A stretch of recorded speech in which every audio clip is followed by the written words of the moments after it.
love Israel? Israel number one. No politics here. Why you no love Israel?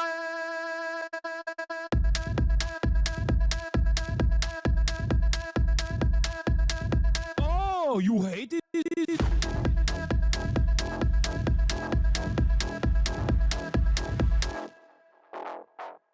I'm Israel high. I'm Israel high. I'm Israel high. I'm Israel high. I'm Israel high. I'm Israel high.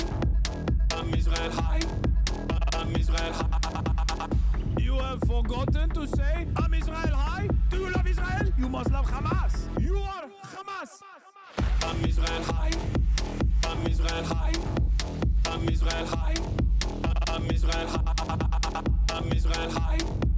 I'm Israel high. I'm Israel high. I'm Israel high. Oh, Israel not number one for you. Oh, anti-Semitism. Israel, small nation. Israel, tiny nation surrounded by scary Muslims. Ah, you are anti-Semitism. You are Hamas. You are Hamas. No politics here. Say Israel number one. Tweet Israel number one. No politics here. No politics here. No politics here. No politics here. No politics here. No politics here. No politics here. No politics here. Say you condemn Hamas. Say I'm Israel high. Say you condemn October 7. You are Hamas. No politics here. No politics here. No politics here. No politics here. No politics here. No politics here. No politics here. No politics here. Wow. Put your hands up in the air, ladies and gentlemen.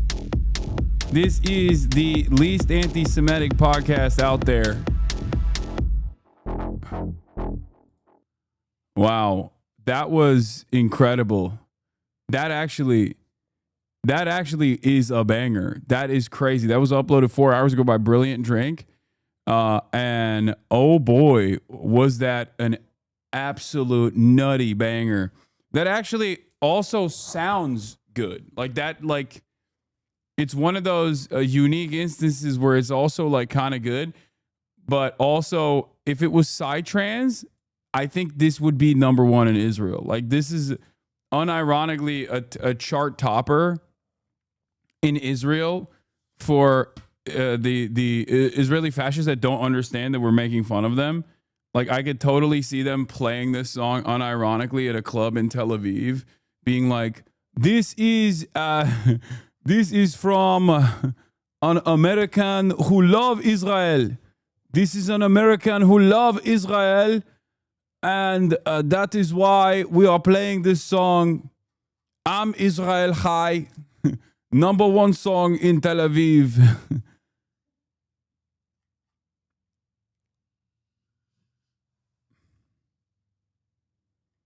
What?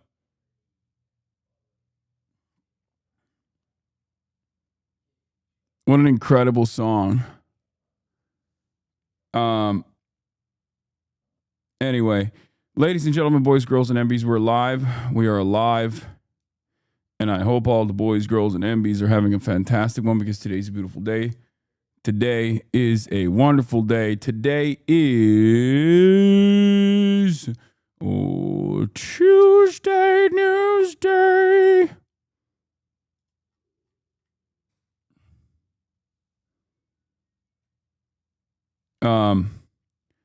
It's Newsday Tuesday, lads. It's Newsday Tuesday, lads.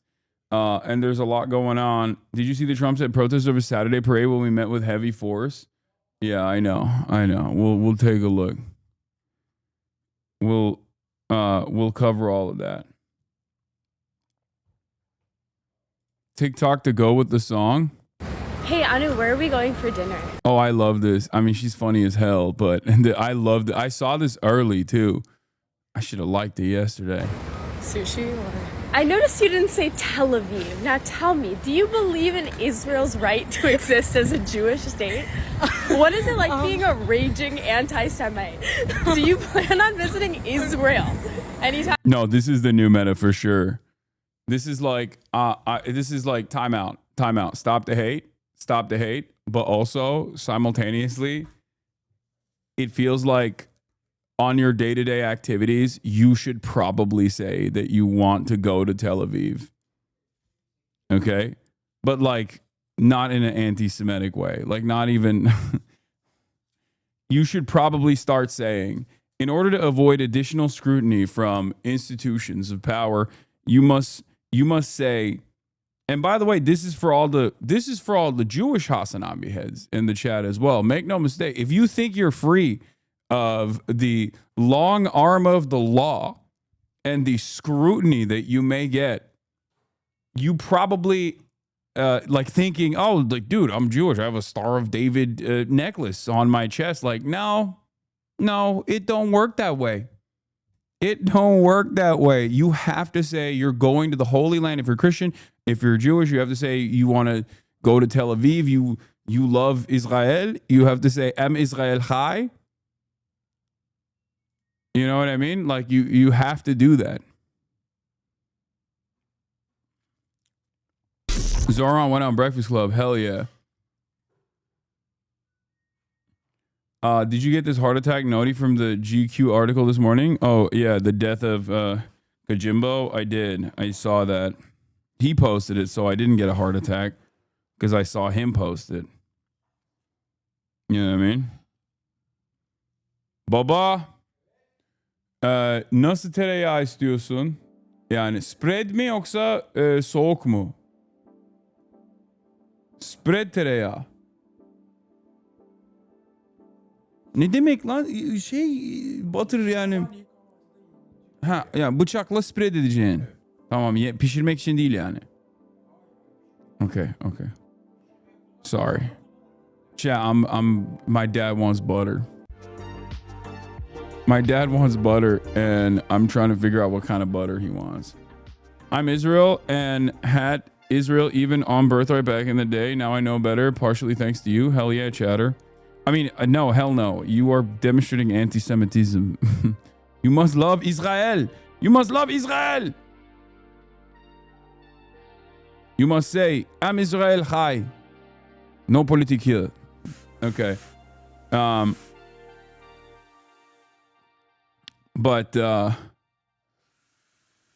CENTCOM released the report as well. Anyway, this is part of the broadcast where I tell you about my personal news, man. I'm all over the place right now, but it's personal news time at the moment, you know? And as it is my personal news time,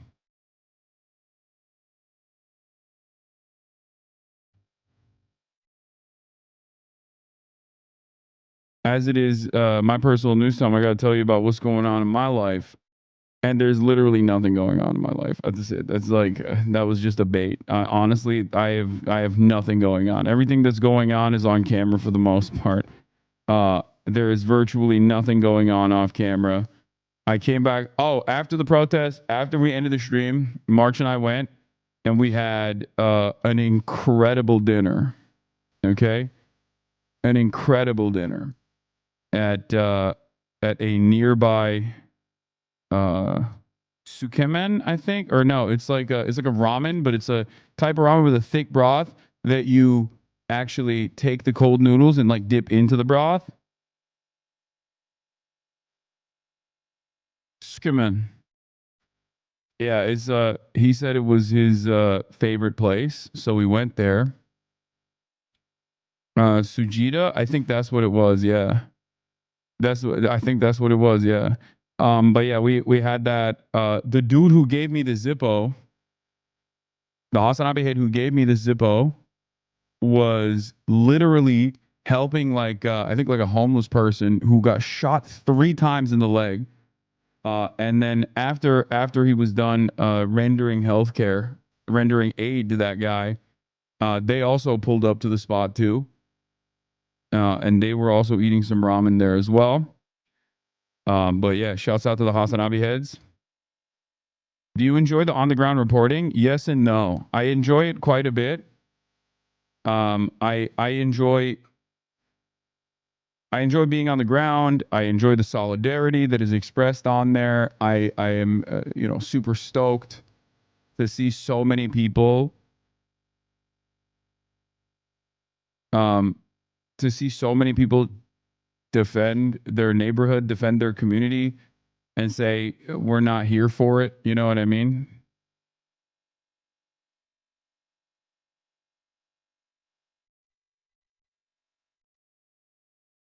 We didn't get hurt yesterday, and we didn't get hurt the day prior, luckily. But I think, you know, it's definitely a dangerous situation, and only dangerous given how police response is so goddamn aggressive and so militant and so undeserved, so ridiculous. But overall, the process are great. Anyway, we had the ramen. I came back home. I basically passed out immediately. Woke up this morning early, played some ball, and now I'm here. You know, my stream is dookie. Okay.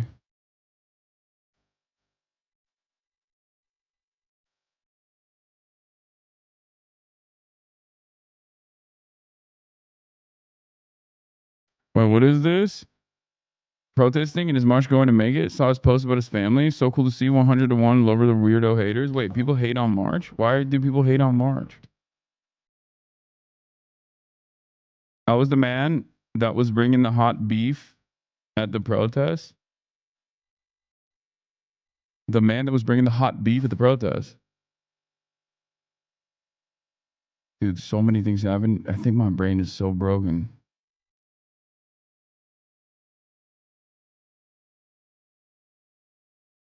Just Nazi saying me and my family should be deported. Nothing crazy. Oh, God. I think I appreciate Thina Kitten speaking out on the ice raids. Yeah. That's why I was saying it's summer of jihad again. You know? It's summer of jihad again. I saw streamers now speaking out, which is great. I'm really happy. Because for the longest time it just felt like this space was so heavily dominated in one direction, especially like building up to the Trump administration, but certainly since the Trump election victory. And honestly, it was weird. It felt weird. It felt as though people just did not give a shit at all.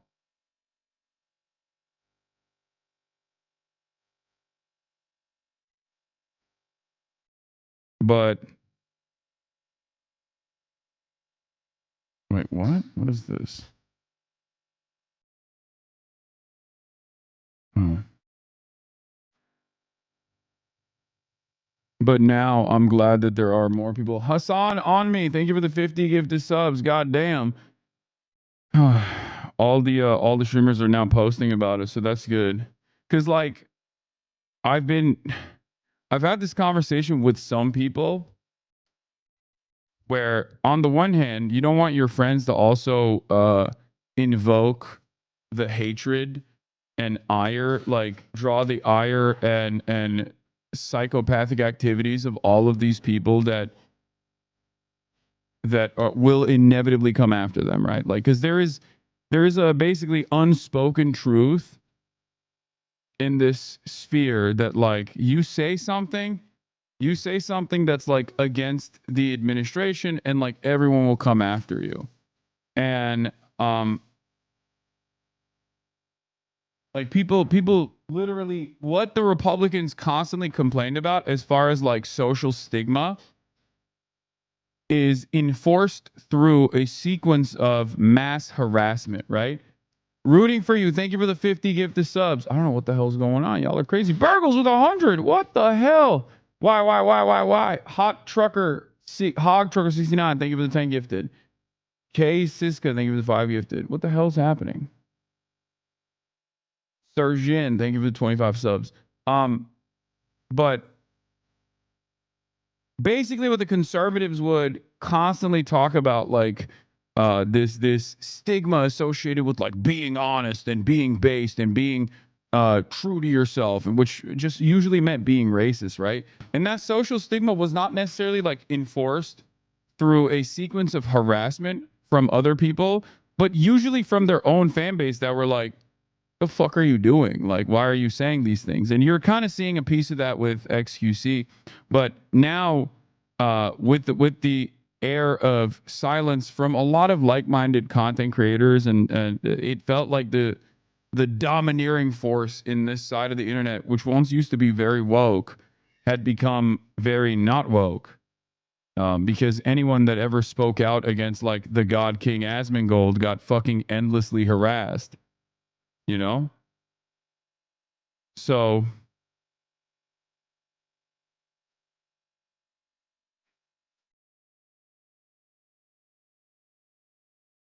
yeah, I'm gonna talk about the XCC tweet. Don't worry. Wendy on Twitter found out the pig's pointing at y'all. Yeah, I saw that. Hasanabi, thank you for the 50 gifted. All right, let's just blast off, dude, because there's so much to talk about. Recapping day 2 of ICE protests versus media narratives.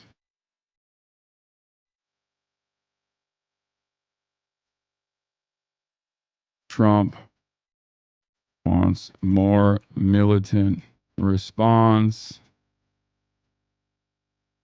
Updates on Israel's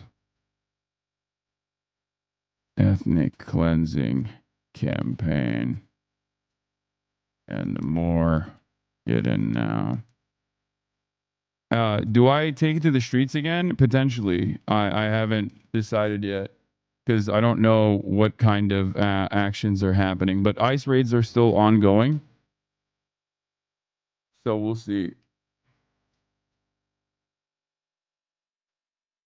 Did you see the right has synchronized tweets about third world banning third world immigration? I know. Hold on. Does anyone have a blast off or no? Hasana Boo Boo. Okay, I like this. All right, I'll just use that. That's a good one. That's a good one. That's a good one. That's a good one.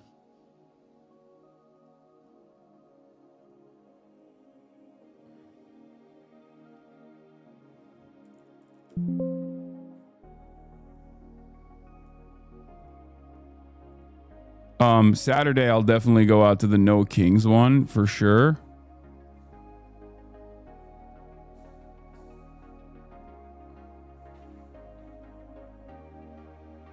Did you see DSA LA is organizing something at 5? I did not see that, but all right. Let's just blast off real quick. Recapping day 2 ICE protests versus media narratives.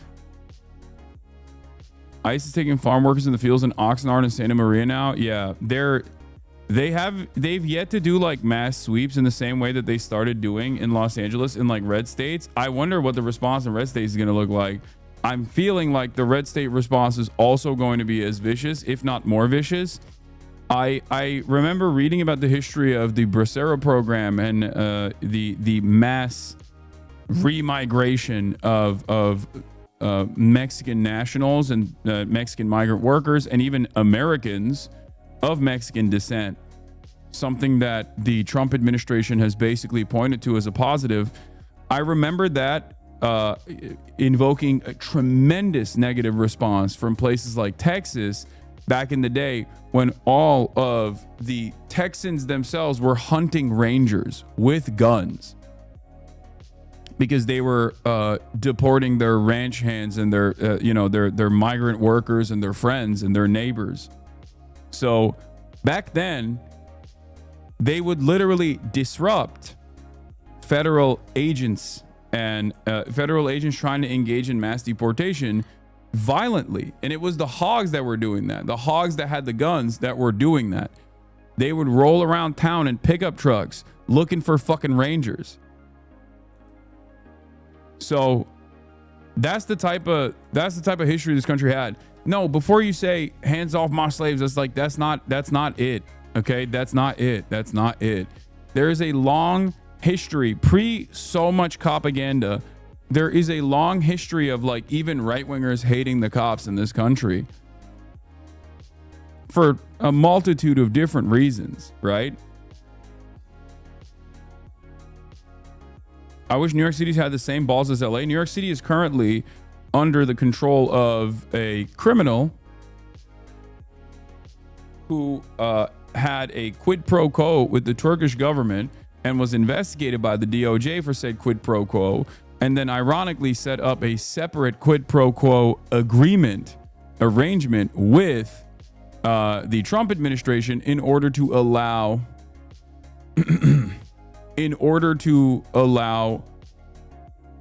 ICE to do whatever it wants to in the state against state laws, mind you, because New York also sanctuary state, New York City also a sanctuary city. GRETA was not kidnap law. Yeah, you're right, dude.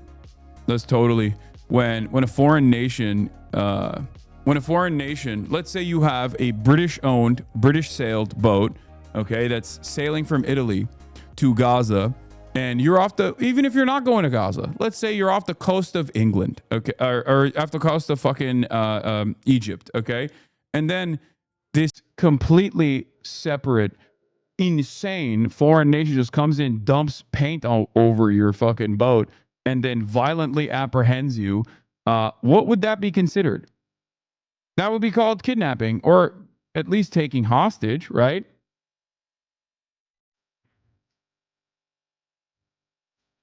Like people that fucking lost their minds over the Houthis enforcing a blockade, okay, have no issue with what Israel did. No issue whatsoever. They're literally actually celebrating what Israel did, which at least I appreciate that, because like when I say what the Houthis were doing in terms of enforcing a blockade on the Red Sea was the correct thing to do, like I'm letting my position be known. I am putting my foot down and saying this is my moral boundary. Okay, what Israel is doing is unconscionable, and nations that are trying to stop what Israel is doing are on the right side, and history will vindicate them. That's what I'm saying. You, on the other hand, are saying, even though you are incredibly cowardly and you don't want to say it openly, you're basically saying all of the nations that are trying to stop Israel are bad, and what Israel is doing is right and good and awesome. It's not kidnapping law. You have no issue using that language when you're talking about Hamas. You have no issue using that language when you're talking about Ansar Allah. But seemingly, when Israel does the exact same thing at the behest of violence and the continuation of violence, because like Israel is not enforcing this blockade because other people are going to come in and be dangerous and scary to Israel. No, Israel's enforcing this blockade so they can continue the starvation. Okay? Like, you have to also remember why people are doing this, why countries are doing this. Like, when the Houthis enforce a blockade, it is to stop Israel. It is to render some sort of penalty to Israel for the crime of genocide. When Israel is enforcing a blockade, it is to stop humanitarian aid from going into Gaza.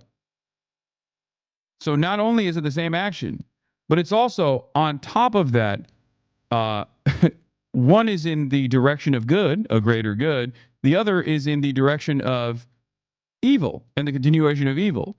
So make no mistake, I will not let you get away with saying some dumb shit like that in this chat, okay? Don't try to fucking hit me with this like, double standards much. Yes.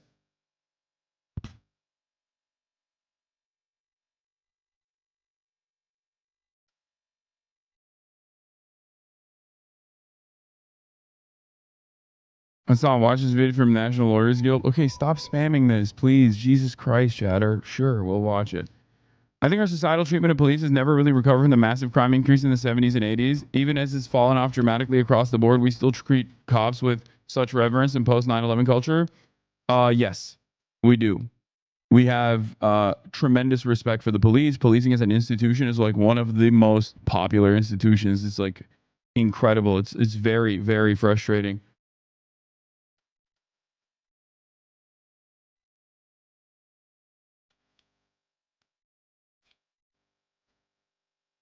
Yeah, Zoran is only 2 points behind Andrew Cuomo. We'll obviously talk about that as well. Do you think the parade Saturday will make things worse? I will be going to the No King rally to see how the liberals get down, because I want to see. They'll probably have mass mobilization for sure. Liberals are going to be mass mobilizing in spectacular fashion in ways that you never even saw, ways that you never even heard of. And that's ultimately not a bad thing. But yeah, here is the National Lawyers Guild, the wonderful people, some of which were Hasanabi heads that we saw yesterday with the funny hats, with the cool fluorescent hats. Here's an announcement from them. Okay. National Lawyers Guild, know your rights reminder. Talking. Right. It's lovely talking to you as always. Oh, hello. We were just talking about you kids. I'm Denise Heberly. And I'm Bill Goodman. Together, we've been fighting fascism for over 50 years. And so much has changed over those 50 years, such as the ingredients to a successful firebomb. And the glass that bank windows are made of. But there's one thing that hasn't changed over 50 years, something that is so important to tell you kids who are new to this movement. Shut the fuck up. You're sitting in the police transport van after a protest? Shut the fuck up. In a holding cell with your comrades? Shut the fuck up. Cop knocks on your door? Shut the fuck up. Texting on an unsecured device? Shut the fuck up. Pulled over by the cops after a protest? Shut the fuck up. Cop just asking about your day? Shut the fuck up. Feds, call your mom? Tell your mother to shut the fuck up. Now, repeat after me. When the cops come calling, what do you do? Shut the fuck up! They're right. Don't talk to cops. Don't talk to cops. As I literally told you, even with my Customs and Border Patrol detention fiasco, don't talk to cops. Don't ever talk to cops. Don't talk to law enforcement. They're not your friends. Don't even talk to them if you're at a fucking barbecue. But that's for separate reasons, you know, because they don't deserve any sort of they don't deserve any sort of camaraderie and friendship from you. Okay? Unless you're asking where the horses are, or yeah, I mean, I'm don't do what I'm doing. Don't do what I'm doing, okay? When I'm on camera and I'm asking cops like, where can I piss, or where the horsies are, or whatever, like, don't follow my lead on stuff like that, okay? Don't do what I'm doing. Just do as I'm saying.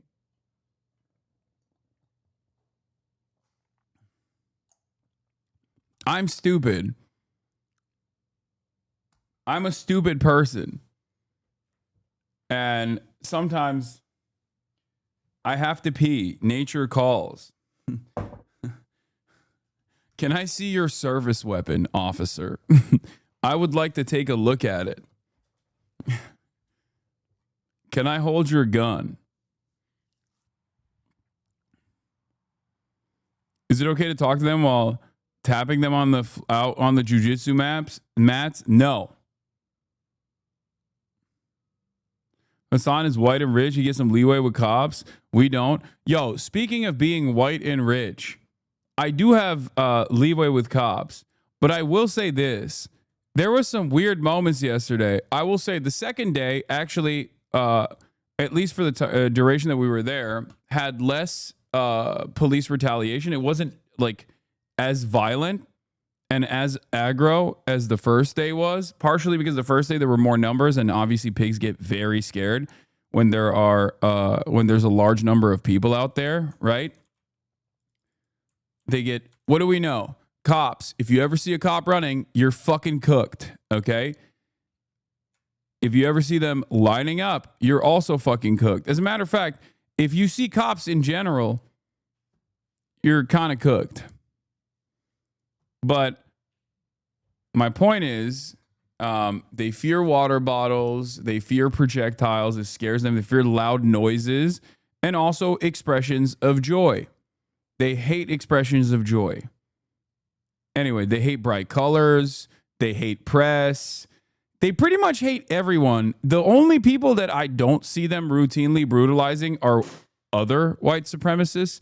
So I guess, like, you know, there is that. But here is one thing that I mean, overall, it was more tense because partially because they weren't like instantly fucking opening, and it wasn't like a constant barrage of them like pushing and then opening fire, pushing, opening fire. But instead, it was just like more tense. But one thing that I found out, or after the fact, but even though I got scoped a couple times by both the LA Sheriff's Department, but also the National Guard troops, was that they were pointing out people in the crowd. And I guess when he went and reviewed the footage, I think it's this guy California National looking right at us and pointing right at us and getting other homies to come over. pointing at us. March says they're pointing at us. Wait, like technically, Yeah, there California it is. National Guard is here. But I can't tell if they were, maybe they were just Hasanabi heads. You know what I'm saying? Maybe they were just, maybe he's a hate watcher, or maybe he was just a Hasanabi head. Who knows? Like, there's National Guard. Maybe they recognize you and we're just starstruck. Is that Hasanabi? Yeah. You got scoped by the ABC's chopper. They pointed you out taking photos and everyone coming up to you. Wait, really?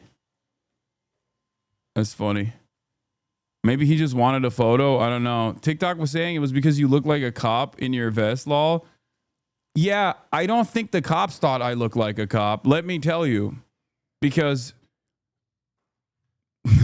I just don't think the cops thought that. Maybe other protesters might have thought that, but then it would have been really weird if the other protesters had thought that, would then look at all these other protesters coming up and like fucking taking photos and whatnot.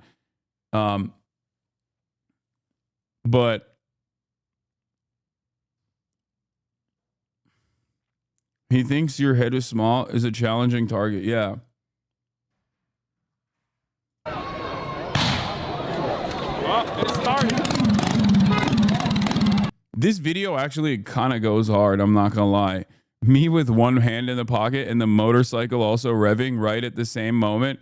Like that, I don't know. Sometimes videos just hit. CNN blamed the protesters when they found used rubber bullets. That's some top class reporting. I know. There's a reason why they're behind the fucking cops and we are on the side of the protesters. That is something that I wanted to explain. Like, CNN and a lot of mainstream media is there to drive home that same fucking narrative that, like, yo, these rowdy protesters are really making police work quite difficult today. Like, that is their job. That is their goal. That is what they're there to do. Okay? That is what they're there to do. The video of you crossing the bridge yesterday while getting fired at was pretty crazy. Yeah, I know. That shit was insane.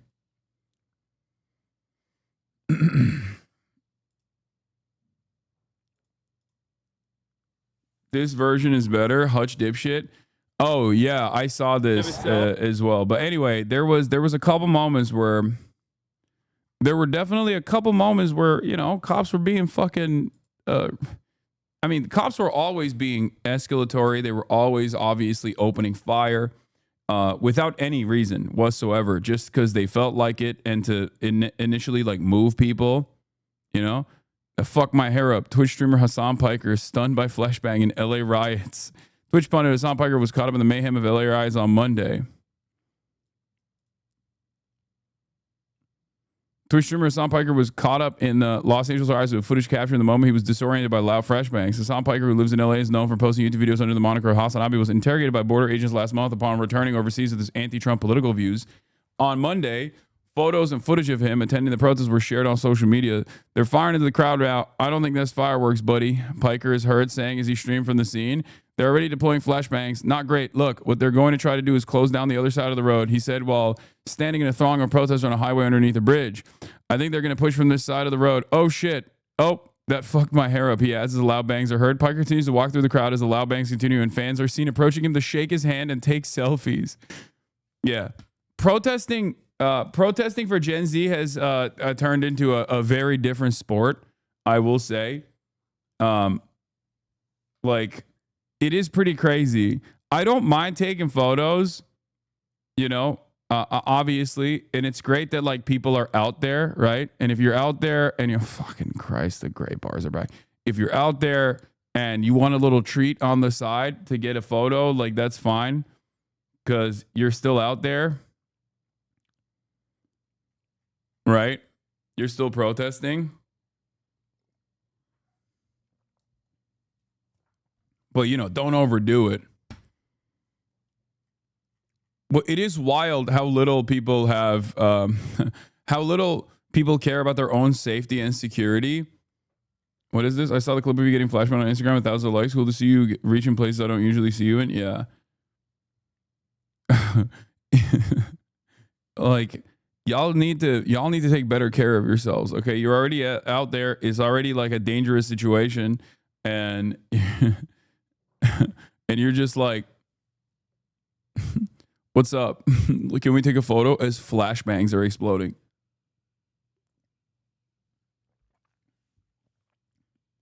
Tom Morello was present on yesterday's protest. Also, at the end of yesterday's stream, a guy took pictures of you. Yeah, I know. I saw that. I mean, I caught him doing that.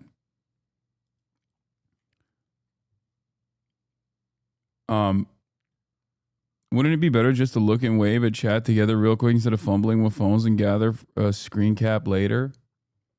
Yeah.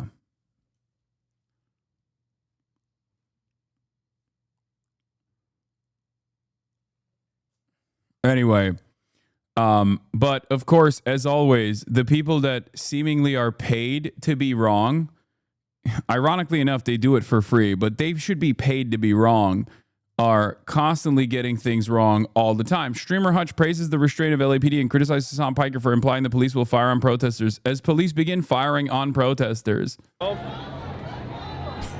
That's kind of what it feels like. Okay, all right. If that makes sense. I just think is it. I mean, listen, is it not kind of comical that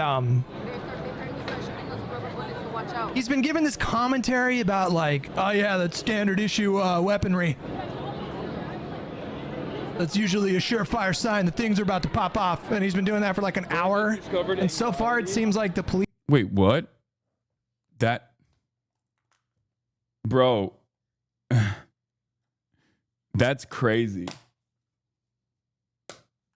Ain't no freaking way he was talking this big shit. Ain't no freaking way. Southern lion? This man is no lion, okay? Wait, he was watching my protest coverage for an hour straight, just hate watching? Are these guys all right, man? He's like, yeah, I've been watching for an hour and no one has killed him yet. What's going on?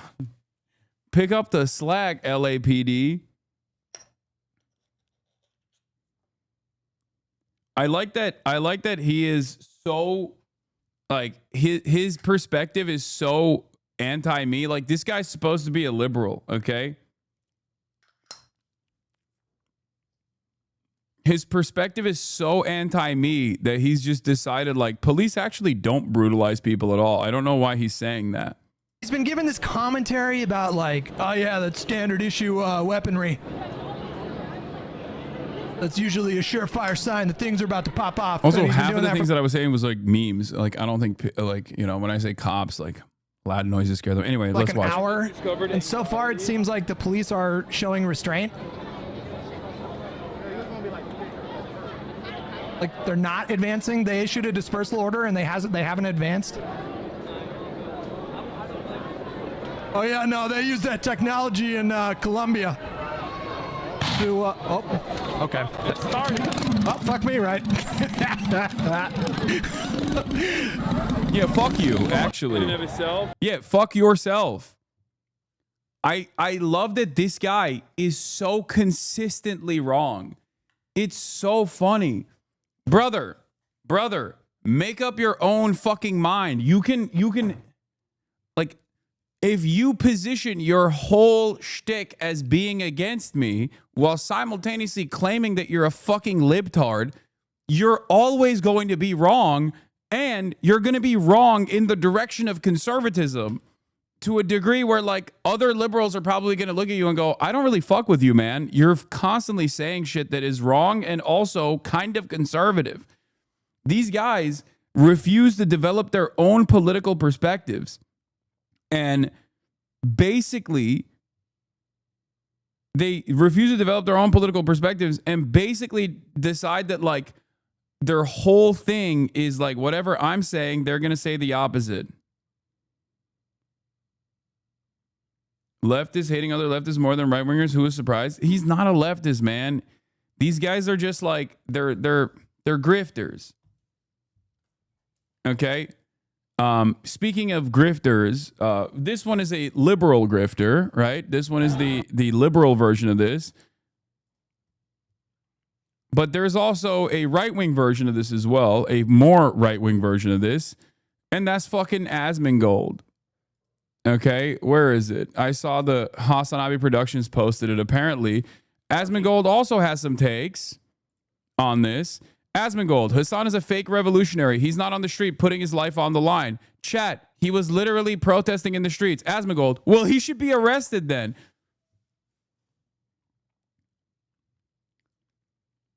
Like they will go, hey man, why aren't you doing anything? Why aren't you getting off your ass? By the way, he never gets off his fucking ass, even though I get off my ass all the goddamn time whenever there is like an opportunity to mobilize. And then when they find out I did actually fucking get off my ass, then he goes, okay, well, then he should be arrested.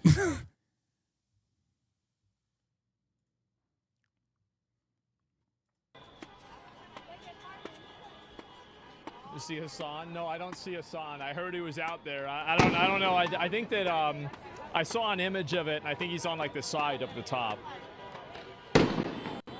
So he's not actually going to go down there and stand in the in this area because if he goalpost shifted. No, I was fucking down there, dipshit. He went in. But that's not enough. It's not enough that he actually is there. He actually is not like in front of the line. Oh, he is in front of the line. Okay, well, then he should be killed. if he did, he'd get in trouble. Right? Like he has no problem LARPing as a revolutionary, but actually putting it on the line, this is going to be very different, which to be fair, he was.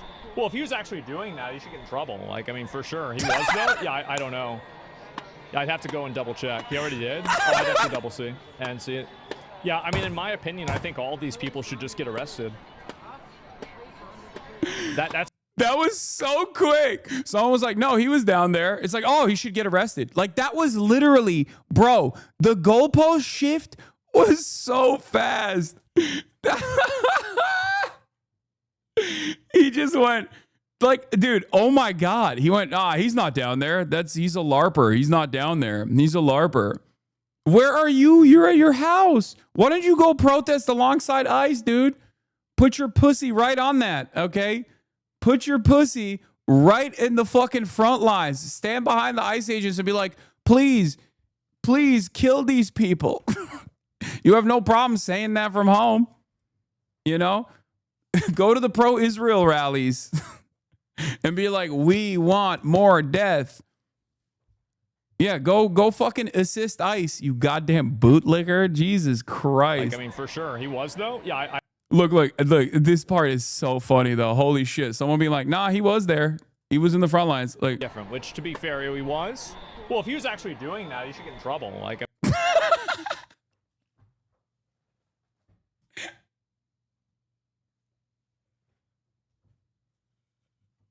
just no. You should just. He's just fucking then kill him, arrest him. Come on, what's happening? I mean, for sure, he was though. Yeah, I don't know. I'd have to go and double check. He already did. Dude, right wingers are such crybabies, dude. They have designed their entire culture around resisting against a tyrannical government. Okay, they're like, oh yeah, come and take it, bitch. Like, I got my gun. Like, I'll fight tyranny. You know, they wave the Gadsden flag, but then the moment that the government is being tyrannical, they're like, oh, please do more tyranny, please. Actually, can I assist you? Can I assist you in the tyranny? We love the tyranny. I'd have to double see and see it. Yeah, I mean, in my opinion, I think all these people should just get arrested. That's really how I see it. Asmongold looking at the picket lines during the civil rights struggle. Yeah, all these blacks, they got to get arrested. And the whites too, actually. Separate but equal, guys. Yeah, based. It's separate but equal. Too much, if you ask me. It should be separate and unequal. But they got equality. It's just separate. They don't like it. Yeah. Why are they resisting? Yeah. Based. Yeah. I was going to be on board, but LBJ, not really good that he sent the National Guard to Selma. Why is he protecting these criminals? Obviously, the law's the law. The law's the law, guys. Chat. The law is the law. These blacks that are trying to walk, trying to march, how about they don't march? I don't like it. We want to keep them separate. Yeah. Yeah, law's the law. Law and order. Restore it. Yeah.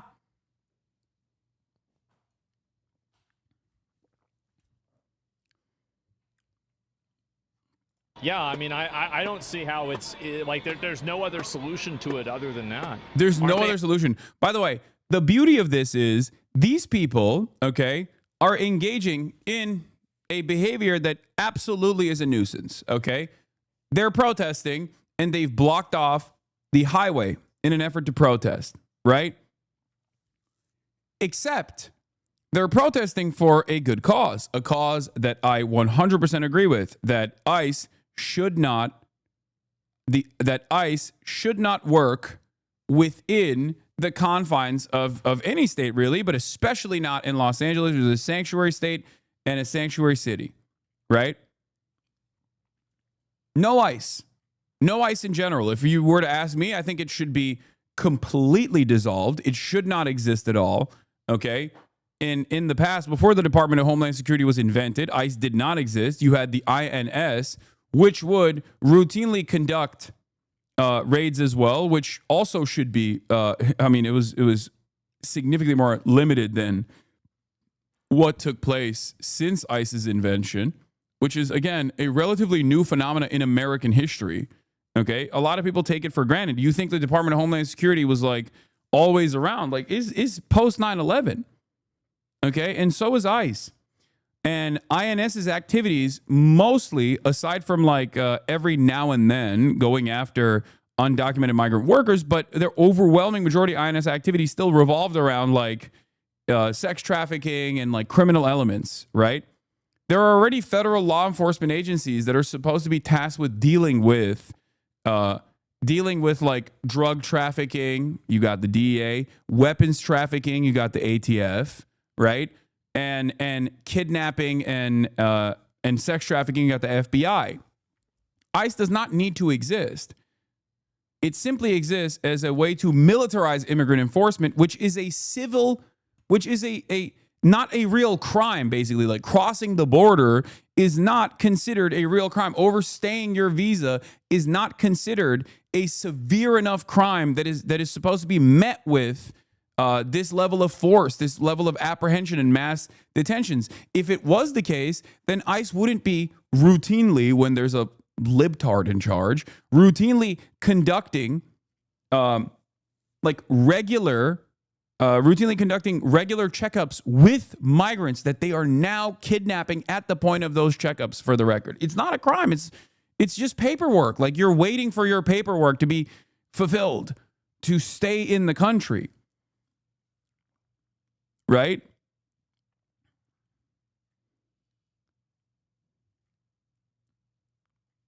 So I think ICE should be abolished. 100%. This is a civil violation to cross the border illegally, or a civil violation to overstay your visa, which is, of course, the majority of undocumented migrants on U.S. soil are visa overstayers. Okay?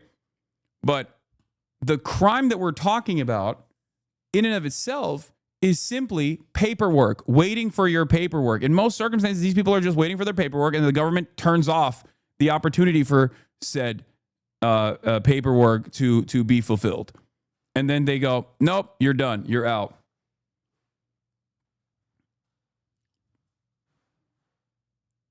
So I consider this completely ridiculous, completely unacceptable. ISIS affairs are unimaginably cruel and completely unjustifiable. And also, it doesn't help anything. It hurts commerce. It hurts these communities. It hurts the culture. It fucks the vibes up. You know what I mean? It's ridiculous. It is for no good reason. The only reason why all of these raids are happening is because Trump has been able to successfully whip up an incredible amount of hatred and dehumanization against migrants, claiming that they were all rapist criminals. So much so that even other people who are related to undocumented migrants themselves ended up voting for him. The alternative was so ass from their perspective that they went and they voted for Donald Trump. I understand that this is a frustrating moment for many liberals to turn around and say, well, sucks to suck, fuck them, okay? You can never feel this way because if you are a liberal or if you're a leftist, if you're a progressive, you believe in the values, okay? You believe in empathy. Your first principles revolve around doing no harm to others or making other people's lives better. So do not fucking gloat. We were in an Uber going to Little Tokyo yesterday from one part of the protest to the next. And the dude that was in the Uber was Latino. And he told me he was so sad that he had voted for Donald Trump, that he never actually foresaw this level of reaction, like this kind of ICE enforcement happening in Los Angeles. And he was wrong. And I fucking yelled about this every goddamn day. I yelled about this every fucking day on this goddamn broadcast. Every day that Donald Trump was a fucking fascist, that he was going to do mass deportations, that no one in the media was actually talking about how severe these deportations were going to look like, how awful these deportations were going to look like. And you want to know why no one in the media was asking that? Because the Democrats themselves were also running on immigration enforcement. They were running to the right. They were trying to, don't say fell for it again, because you have to remember, while yes, people who were locked in, people who were laser focused, people who were paying attention, people like yourselves that were in here for the entire journey, sure, you understood the situation. Okay? You understood the situation, but you have to recognize that the Democrats themselves also showcased a militant reaction to undocumented migration because they were so scared. They saw the incredible amount of reactionary, right-wing, fuck migrants type of sentiment coming from the Republicans for the 4 years that Brandon was in charge. And by the end of said 4 years, Joe Biden turned around and said he was going to do a border wall bill. He was basically going to implement Donald Trump's 2020 vision. They openly admitted that migrants constitute a national security threat. They basically handed that victory to the Trump administration by saying, you know what? We got caught. Trump was right. Migrants are actually criminals. Some of them are really violent ones, as a matter of fact. But we want to be the reasonable way. We want to be the reasonable party that deports some of these criminal migrants. They want to deport every migrant. That kind of idiotic messaging is only going to make the average person think, okay, well, I guess the Republicans were right. I guess the Republicans were fucking right that migrants are criminals. Of course they're going to think, yeah, I guess I should vote for the honest guys. Why should I vote for the diet version when the real full power soda exists? I'm using Felix Biederman terminology here. The full powered soda, the full powered sugar soda is the Republican Party. The diet, gay, elitist, technocratic version of said soda is the Democratic Party. No one wants to drink the diet soda. We're Americans. Oh, come on. John Oliver never stopped talking about it all the way through the Biden admin starting month 2. Are you John Oliver? Okay. So it was me and fucking John Oliver. CBS, ABC, NBC, CNN. None of these outlets were covering this issue from the perspective of the humanity of undocumented migrants and how cruel it is that we do not simply follow up on their paperwork. You want to know why? Because the Democrats completely dropped the fucking ball.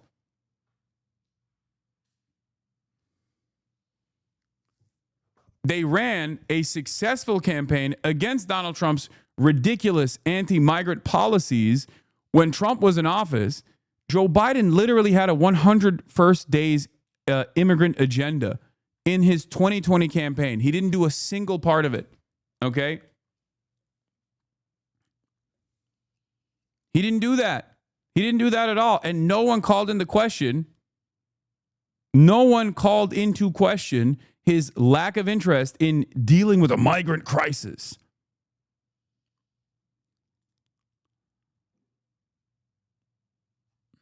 Impeding a highway? They are. They're impeding a highway.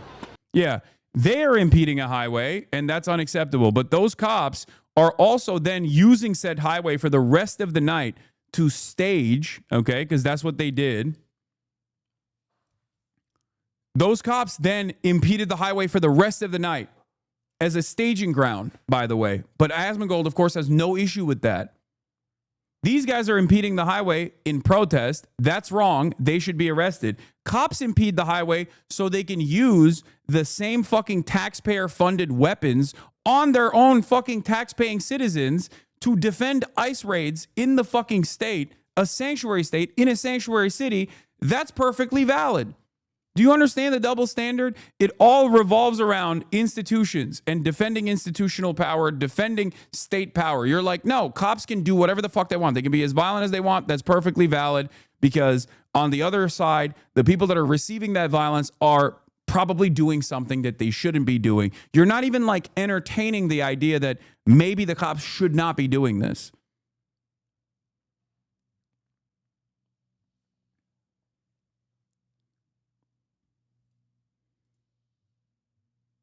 The vast majority of Americans do not want to deport most illegal immigrants who lived here for years and are productive members of society. The fact that the Democrats are scared to fight on an issue where they have a 61-24% majority is absolutely pathetic. Yeah, also, this is not new, okay? People wanted fucking mass deportations, right? Everyone said, oh, well, 60% of Americans want mass deportations. What did I say? What the fuck did I say whenever those polls came out? Two things. Number one, those polls also have a second question that never gets brought up in media. When given two options, mass deportation or mass amnesty, the majority always goes with mass amnesty. Okay? That's the second option is never discussed. And number two, these people are advocating for a thing that they do not understand. And it is up to both the media and more importantly, the Democratic Party, the counter message to show how depraved mass deportations would look like. And if the Democrats don't actually, one, talk about the humanity of migrants and how we are a nation of migrants and how these people are wonderful contributors to American society, that they're just working alongside all of us every single day, and how important it is that we actually fucking pay them back. How we actually give them the paperwork, how we actually allow them to become more productive members of society that can take more of the amenities. They can use more of the fucking amenities. When the Democrats don't do that and the market is flooded with right-wing sentiment, you arrive at Haitians are eating fucking cats and dogs. Haitians on temporary protective status that Trump offered them, by the way, just as the Biden administration did, are actually fucking illegal aliens and they're eating cats and dogs. That's what the discourse was. It blew my fucking mind. If you let these guys, even with liberals, okay, this is why I yell at liberals all the fucking time. If you let the right-wing reactionary psychopaths drive discourse, they are always going to escalate. They are always going to say even more insane things, even more violent things, even more radical things, because they have not logically arrived at their position.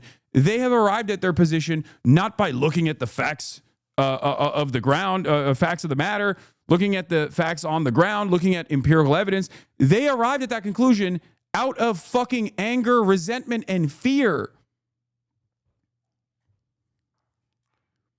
They arrived at that because they have a white nativist attitude, a white supremacist attitude, an idea that like third world migration is actually disrupting American culture and ruining American society. We don't want to be around these blacks and browns. Like that's their fucking mentality. That's their primary fucking focus here. And they will do anything to try and radicalize average people every single fucking day. And they did it so goddamn successfully. It blows my mind. They did it so successfully that fucking Latino men were going, that's right. I, Jose, believe that we should fucking get these bad migrants out of this country. It's like, bro, they think you're the bad migrant.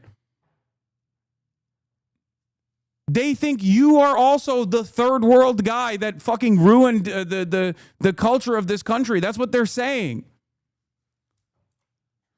Oh. And now that this violence is unfolding, of course, people go, oh, never mind. I didn't like that. It's just like, as I said, the Uber driver who was like, you know, really devastated that he was watching his fucking neighborhood get ripped apart by ICE agents and having his neighbors get packed up. ICE going to school graduations. Like, how fucking insane is that? Where are these criminals that they're apprehending? At school graduations?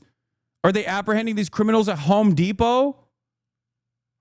A dude that is so desperate for work that he's just going to he's going to do some drywall work, okay? For pennies on the fucking dollar. That's how desperate that guy is. That guy's the criminal? Really?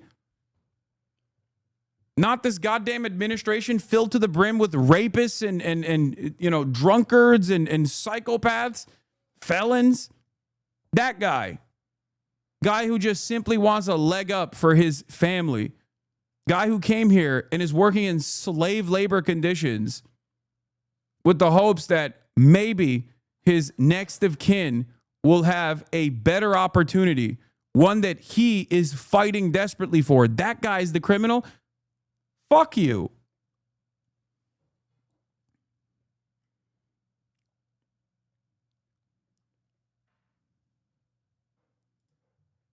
And I want everyone to understand the only value that undocumented migrants present is their slave labor is not the argument that I'm making. I'm saying that it is additionally fucked up, additionally crazy that that these people who contribute so much to society, so much to America, so much to our economy, so much to our culture, so much to what makes America great. Like one of the only aspects of American society. There's three things. I was thinking about this in the shower earlier this morning. There's three major things that I can point to that are still good about the United States of America. Okay? Diversity is one of them. It's a major point. Diversity is a fucking major point. Diverse culture, better food, a better attitude overall. Okay, America's a profoundly diverse nation, and that's a good thing. Okay, and it is only a diverse nation as a consequence of migration. Okay. The other two good things are due process and some of the weirdly liberal quirks of our criminal justice system that ironically don't even exist in other OECD nations. You know, you're entitled to a lawyer. These are good things, right? You can't just be like unjustifiably detained for an extended period of time. These are good things that America still has. And last but not least, the First Amendment. And all three of these things are being ripped apart. The only good things about America are being fucking taken away. The last remainder of good things that America offers its citizens unfucking conditionally is now being taken away by this administration. And you got dumb fuck hogs that are championing this, that are like, no, hell yeah, finally, authoritarianism is here. I was waiting for it. Because why? Well, maybe it'll destroy my enemies. Maybe it'll destroy the people that I have designed as enemies in my mind. People that I'm just scared of. Thankfully, the government is packing these scary people up. It's disgusting. It's also disgusting when you look at the situation. I'm a Californian, okay? I've been living here for, what, 12 fucking years at this point, right? I've been living in Los Angeles for 12 years, in Los Angeles, California, okay? It is one of the, with the exception of, I guess, like Istanbul and Ankara, it is the one place that I've lived in for the longest period of time in my life, okay? I love the state. I love the city. There's many fucking problems. There's many issues, right? But I still love it because it's very diverse. It's incredible. It's great food, great weather. It's got it all, okay? And I cannot comprehend how insane it is that an administration that has tremendous resentment for California, which is in and of itself as a state the fourth largest economy on the planet. Like it has a larger economy than fucking Germany, okay? California as a state is the fourth largest economy on the planet.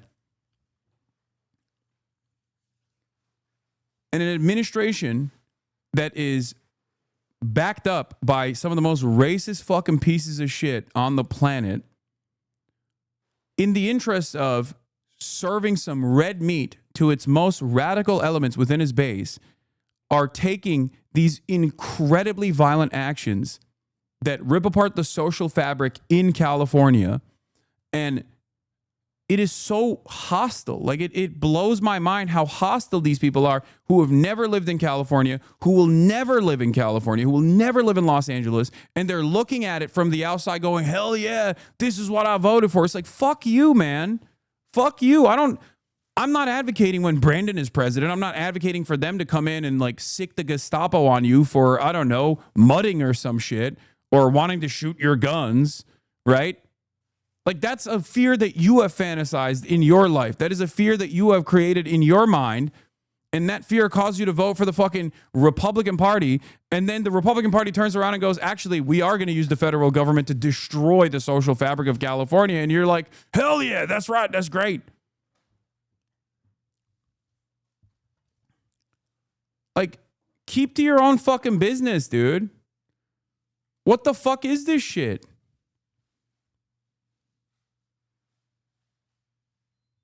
It's so goddamn frustrating. This TikTok about living in LA and going to the protests is going viral. Yeah, I've seen this one too. Fox News. She called me today. She said, you need to get out of LA. LA is burning. Aren't you scared? Meanwhile, this is what's going on in LA.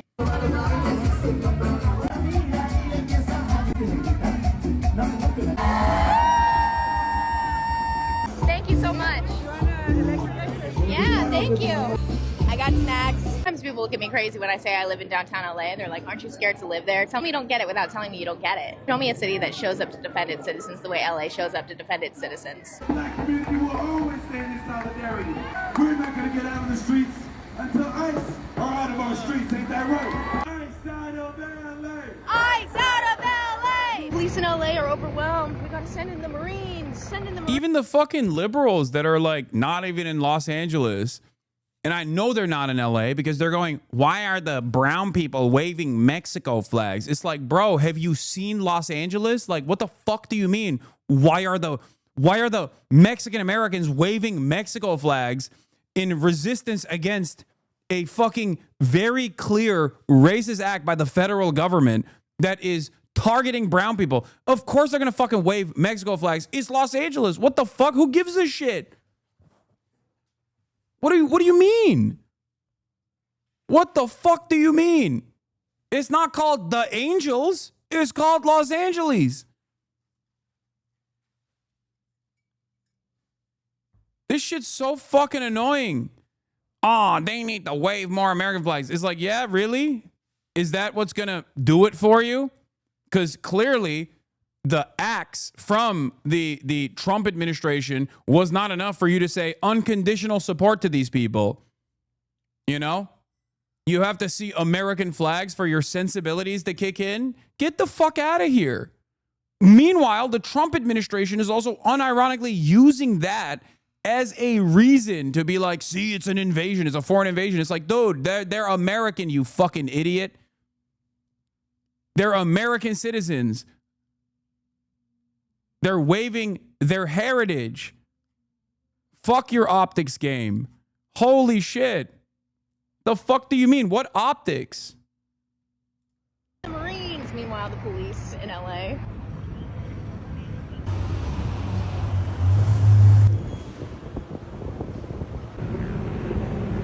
Pokemon Go playing motherfuckers got their McDonald's delivered. Yeah.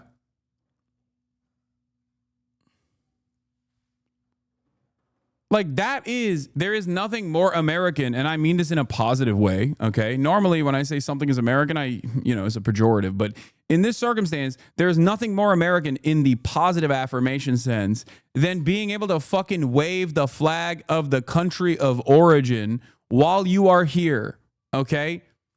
What are we talking about? What are we fucking talking about, dude? It's disgusting. If you take issue with foreign flags being flown at protests, go take that up with Israel, which is a fucking Nazi country doing an ethnic cleansing campaign.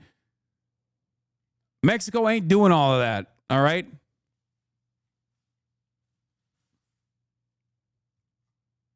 Where's the smoke for St. Patrick's Day parade, you know? Oh, well, or where's the smoke for the Ukrainian protests?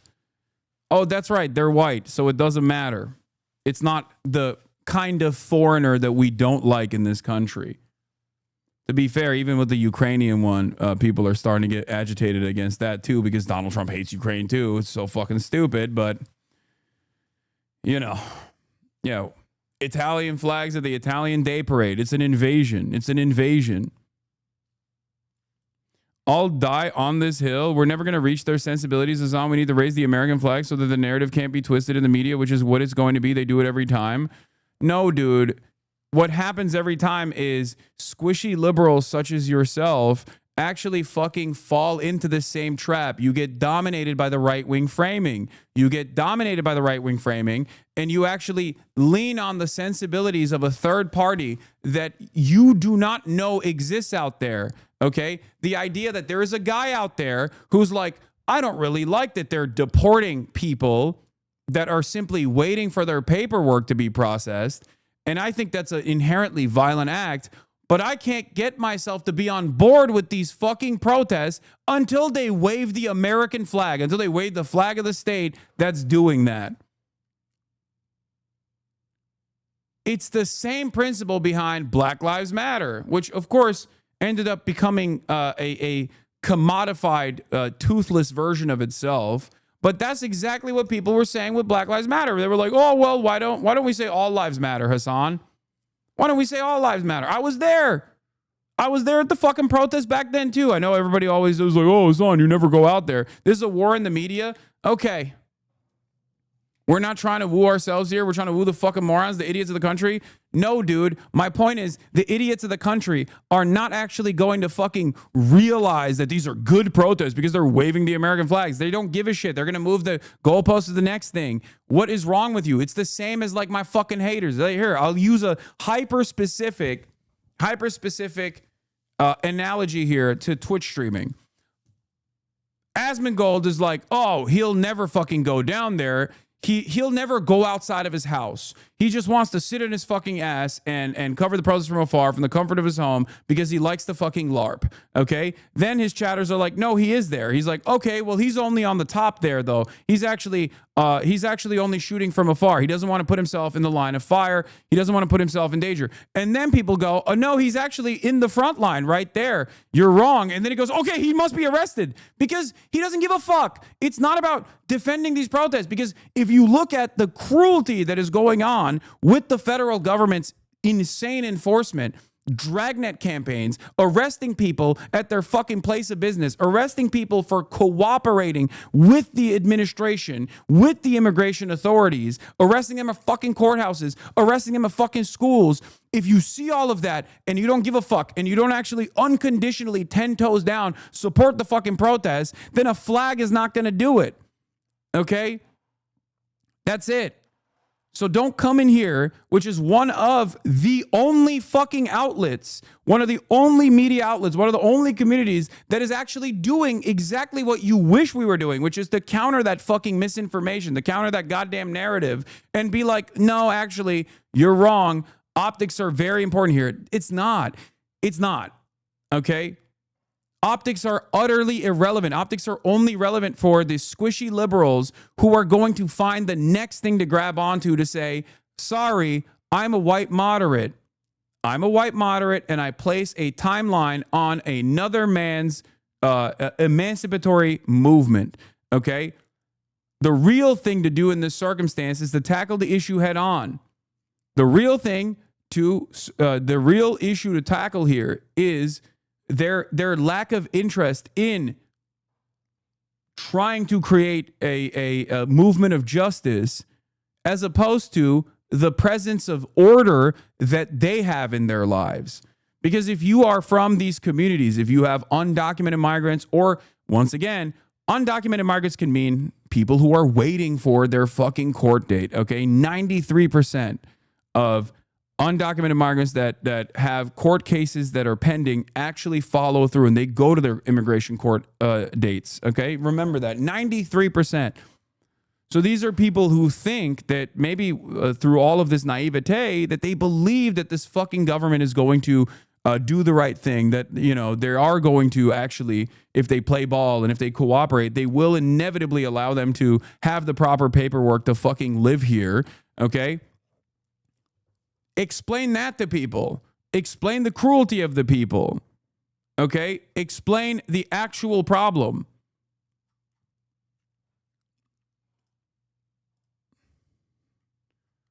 Complaining that people in Los Angeles are waving the fucking Mexican flag is one of the most insane things I've ever seen. One of the most insane complaints I've ever seen.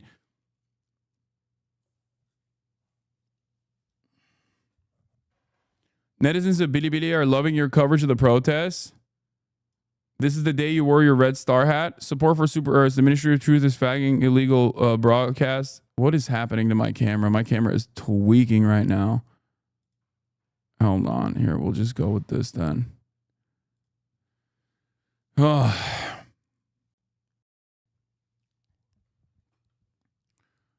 All right.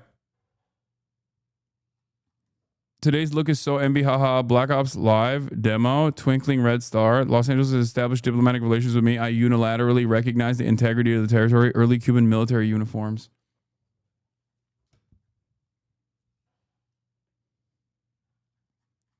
Yeah.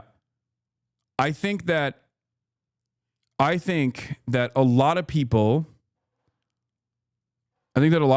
fail because of their own personal sensibilities. I think a lot of people fail in this because they think there is an optics game here that you can win over without actually just like addressing the root cause of why these protests are happening to begin with. Okay? Address why these protests are happening. Explain to people why these protests are happening. That is an infinitely more successful way to approach these people. If someone is saying, yeah, all of this immigration, like kidnappings and all this stuff is really fucked up, but these guys are waving the Mexican flag and I can't find myself supporting someone who waves the Mexican flag, then okay, that person is probably not going to be on your side regardless. They're going to find another thing. They're going to say the same thing that they did with Black Lives Matter. Oh, I think that it's really fucked up that the police are actually pretty racist towards black people in their policing practices, but I can't in good conscience support a movement that says like fuck pigs, for example. That kind of language is very spicy. I don't like it. It's like, okay, so you misunderstood what was going on here. Every single historical struggle that has ever existed has been met with people that are tackling the problem from a privileged position and would rather maintain a presence of order rather than advocate for justice, because advocating for justice in this circumstance requires you to demand change. And oftentimes that demand is not going to come from the magnanimous nature of our politicians and our systems and our government that is designed the way it is. It's only going to come when it's met with force. That is precisely the reason why, regardless of how people have whitewashed the civil rights struggle, for example, there was a tremendous amount of resistance and a tremendous amount of unpopularity until the pressure was so unimaginably high that the fucking dam broke. That's why I also always stress the importance of consistently pressuring and continuing to protest against Israel's genocide. Okay? It is exactly the same. It is identical. The response is identical.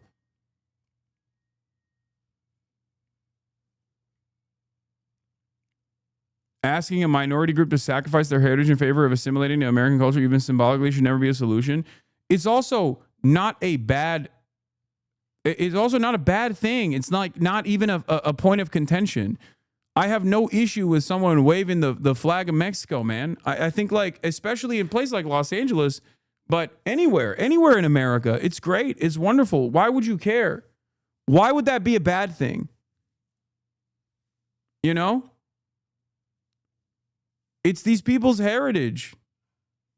It is a part of being an American, okay? It is a part of living here that you get to do that. Yeah. Central Committee says liberal nitpicking and protest isn't some good faith advice. It is what they do to give themselves permission to do nothing in the face of fascist repression. Exactly. Well, see, I'm a good person who would totally fight fascism, but these protests have such bad optics that I can't. Very specifically, we had these exact debates about people saying ACAB in 2019. I literally debated Hutch on that point. We had to use the military to force desegregation. Exactly.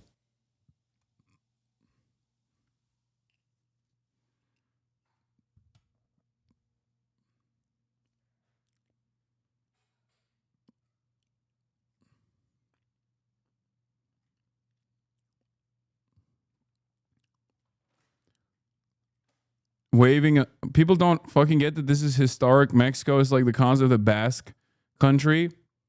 Yeah, even fucking Will Stancil had a really good take on this. I can't believe I'm saying this.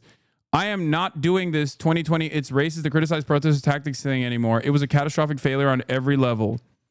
Okay, march down and tell them to stop being so Mexican. Good luck. You can either accept these communities exist and are proud and defend them, or you can side with the MAGA Nazis and tell them to pipe down, but for optics.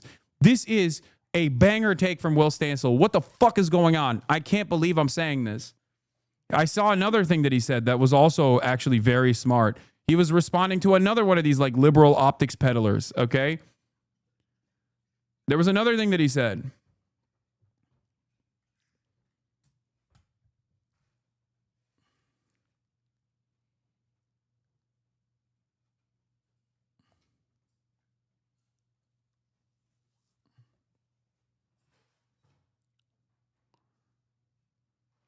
It doesn't matter. Just like, dude, listen. The narratives that the Republicans carefully crafted against Black Lives Matter protests, who were also overwhelmingly peaceful, but was met with police resistance at every point and only became chaotic as a direct consequence of police resistance, okay? Considering that they were also, fundamentally anti-police protests. Of course, that was going to happen. The only reason why people went, oh, well, this was a catastrophic failure. This was a catastrophic failure by every fucking metric. The BLM protests were a catastrophic failure by every metric. The only reason why they said that is because they didn't like it. Okay? They didn't like it.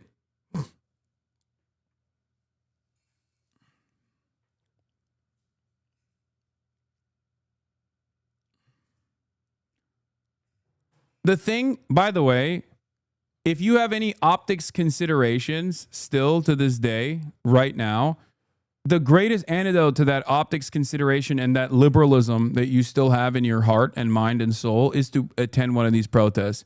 It will basically rip away all of the things that you previously thought, okay, about like cops actually protecting and serving these communities, or who is the person that is you not getting shot with us is true. I'm not. What do you mean us? Are you out in the streets or are you on fucking Twitch in the chat? Because it kind of feels like you're just in the Twitch chat fantasizing about being shot at. Yes. Yeah, okay. At least you recognize it.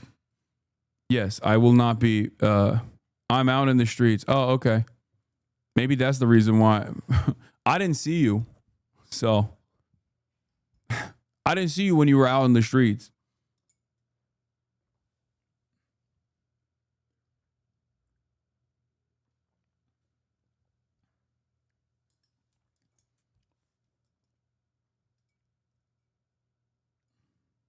I love you. Shut up. I'm just saying, I didn't see you yesterday or the day prior. So maybe you're taking your sweet ass time to get out in the streets.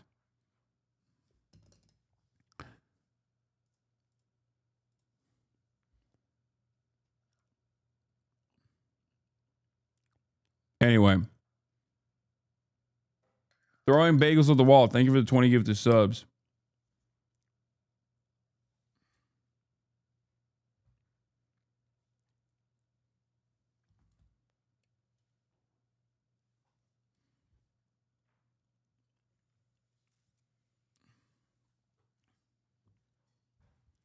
After your stream yesterday, I volunteered to be a legal observer for the National Lawyers Guild. Never had heard of them before. Thanks for your coverage. Hell yeah.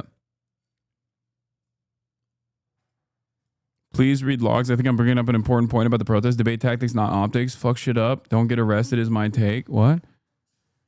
In my mind, being picked off individually caused the motion to lose steam, so we need the most amount of chaos while optimizing the least amount of arrests. I unconditionally support the protest, and I still think that the protests need more tactics to further their goals and resist the opposing force. For example, people in the front preventing to be picked off by police and trying harder as a group to prevent arrests. I mean, yeah, they try to do their very best there, but it's like it's a massive fucking crowd of people. I don't think that person is a Fed. Did you see Al Qaeda announce that it's Jihad Summer? Am I Al Qaeda? Because I announced it. Is Laura Loomer Al Qaeda? Because initially she announced it, and I'm also going along with it. Like it is actually Jihad Summer for sure. 2020 was Black Lives Matter Summer. 2025 is Jihad Summer. Now we're going to talk about the danger of sending in military, because the reality of the matter is, while all of these protests are ongoing. Jake Tapper reposted, I don't care if you're raising Kenosha, storming the Capitol, or doing whatever this is in LA. No democracy can function when every group and identity bloc decides it has the right and moral authority to take its specific political disagreements into the streets. Yeah. Waving a Mexican flag or marching in the streets is not the same thing as burning vehicles and throwing bricks. People keep conflating them as if they're all obviously bad optics. Yeah, I am even less liberal than Will Stansel on the matter, because I think that while yes, burning fucking cars is a distraction, okay, and ultimately dangerous for the protesters that are around, you will never catch me focusing on that at any point, because I understand that this is a fucking decentralized movement of angry people that have gotten together to stop an intense amount of violence. Nothing that these protesters can do will ever meet the standard of violence that the state maintains with regular frequency and force. Okay?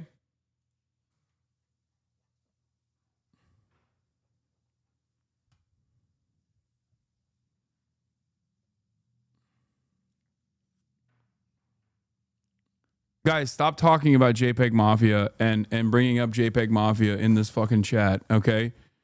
Like, ironically enough, he's over here talking about how fucking silly it is that people make their protest about defending me or some shit, which there is some truth to. Like, don't fucking make me going to the protests or whatever the primary position of importance here. But what he's doing is even dumber. He's not out in the fucking protests. He's just chirping from home. Stop fucking arguing with him, okay? What are you doing?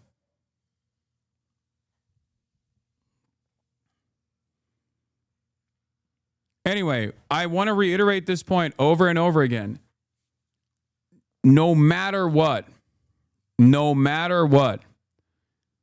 protesters and the 1% of the protesters that like burn cars or whatever, or even fucking some of the people that are opportunists who like go in, there's people that went into the Apple store, which is ironic because like it's the dumbest store to loot because automatically every single thing that you took is decommissioned. You're never going to be able to use them.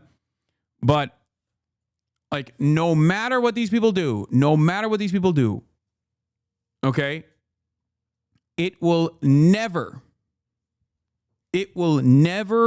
even come close to the standard of serialized, systematized, legalized violence that the state enforces every fucking day, including, but not limited to, the additional violence that even goes beyond the previously established standard of violence that people perceive as normal, like things such as poverty, okay? The structural violence of poverty, things like that are ever present, ongoing. Beating the shit out of homeless people, okay? Instead of taking care of them. These types of things are inherently violent, and it's the type of violence that we don't even see. In order for the protesters to ever reach the same standard of violence of the state, they would have to be the state. They would have to literally have a militarized force conducting not even like guerrilla warfare, but like a militarized force with drones, with long-range acoustic devices, with full-blown riot gear, with lethal weapons and less lethal weapons that they use on the fucking cops. Like, think about that. That's like, it's the standards are so fucking distorted. The asymmetry is so crazy. So I always find it strange when it's actually other citizens, other civilians, other people that are not in the police force, other people that are not in the fucking military, or other people that are not in government that turn around and say, no, I can't believe they fucking burned a car down. It's like, yeah, that's fucked up. Okay. It's fucked up. It's fucked up. But you are insane if you think that that is fucked up, but the other shit that's happening that the state is doing is not a million times more fucked up. Like, focus on the real harm here, please. Okay?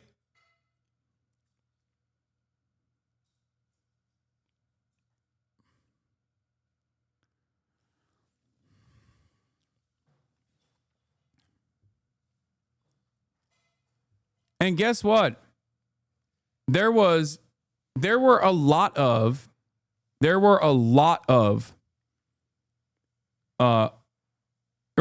fucking clashes, right? Born out of the police's incredibly violent reaction to people protesting that took place yesterday. But as opposed to the first day, the property damage was far more limited. And the reason for why the property damage was far more limited is because cops were not escalating to the same degree as they did the first day. Okay? That's it. Because the standard of violence is always dictated by the party that holds all of the power. The state dictates exactly what kind of violence will happen in retaliation to the level of violence that they are presenting towards people who are protesting.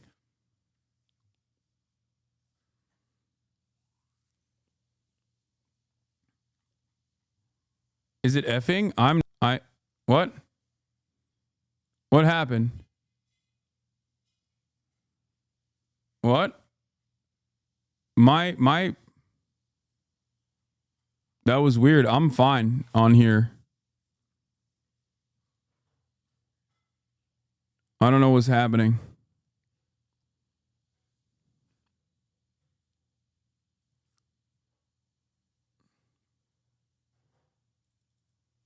I'm still here. Nothing on my end. Refresh. That was the weirdest stutter I've seen in a while.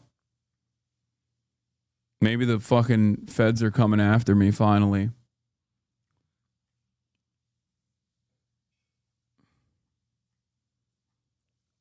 Twitch is silencing you? Yeah, maybe.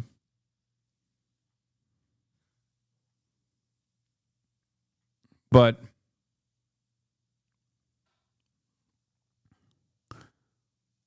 I hope you guys understand this, okay? What I'm saying, what I'm stating here is not fucking crazy. What I'm stating here is the opinions that I've developed after both doing a decent amount of reading on this matter, looking at historically important events that are comparable to the ongoing civil struggles that exist in modern society, and also my own personal experience that I'm trying to share with you from going to these goddamn protests.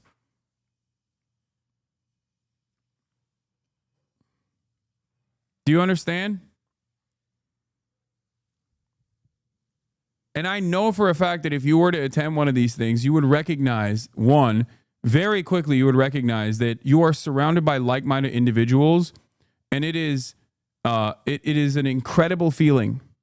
It is an incredible feeling to experience that solidarity. Like-minded individuals who care for one another, who are there to share resources with one another, to engage in acts of mutual aid, and that the real fear and the real violence that you meet is not by your fellow protesters, but instead is by the fucking cops.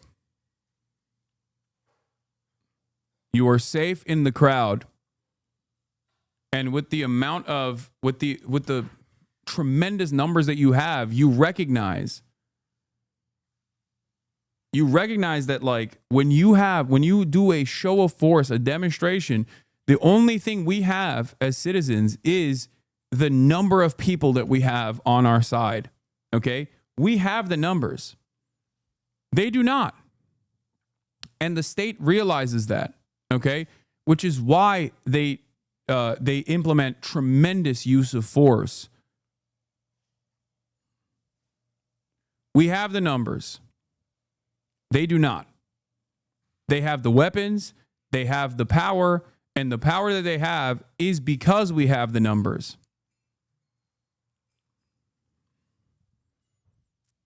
This is why I try to urge people to participate in these protests. Participate in these demonstrations. Okay? At some point, you have to pick whether you will defend immigrant communities as they actually exist, or will only defend them if they shape up and start acting American enough. And frankly, the rhetoric about the protests is telling me that too many liberals are picking option 2. If liberalism can't defend the lived reality of pluralism, only some idealized version where everyone acts in the exact way we assume would most appeal to middle America, we've already lost.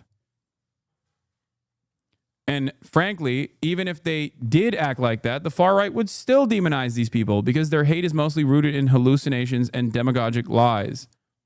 Exactly. Will Stancil is popping off. He's right. Can't believe I'm saying this.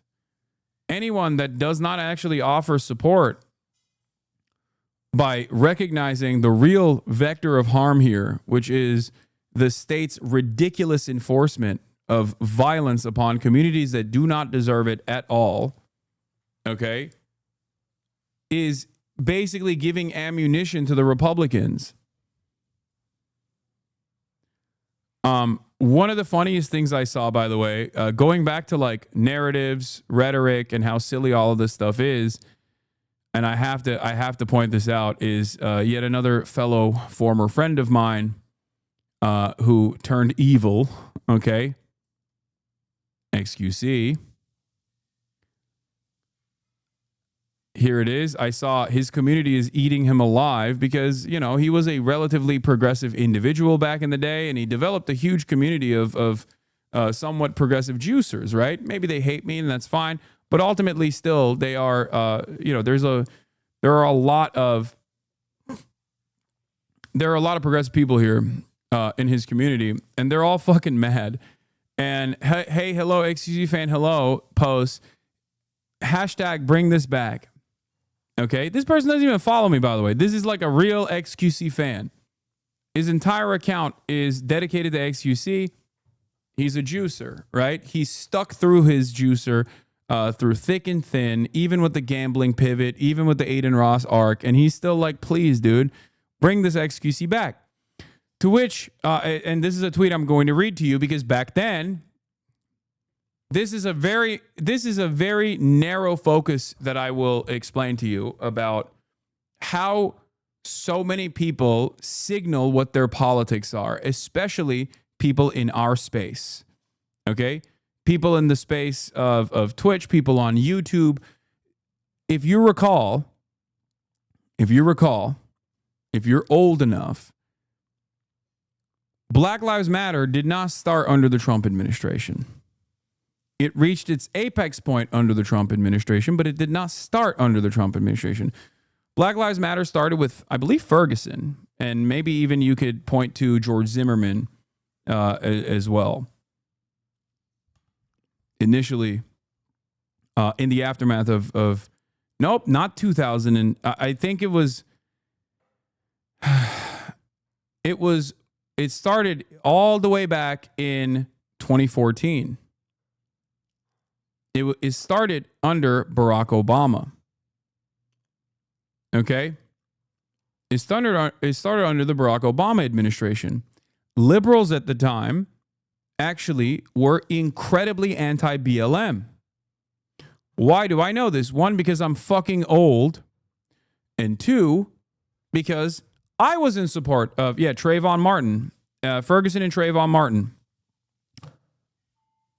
I was, of course, in support of the movement against police brutality, specifically targeting black communities back then.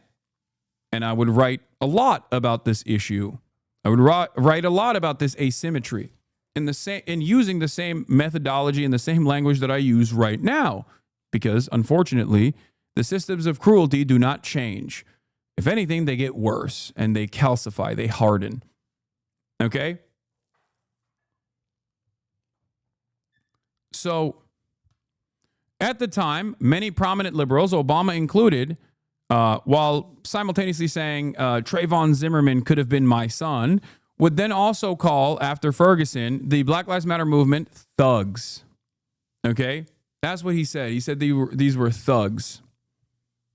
Or I believe, I don't know if he used the word thug or if he used the word uppity. It's like one of those racialized terms that he used. Okay? Also at the same time, you had Jim Comey, who was the FBI director at the time, when people were pushing for body cameras to be given out. You had the likes of FBI Director Jim Comey claiming that the body camera footage is making police brutality worse. Oh, he used the term thug. Did I say Trayvon Zimmerman? Oh, Trayvon Martin. I'm so sorry for saying Trayvon Zimmerman. George Zimmerman was the white supremacist psychopathic killer of Trayvon Martin. Barack Obama used the term thug. RBG used the term uppity. Ruth Bader Ginsburg. Something along those lines. Anyway, these are racialized terms. But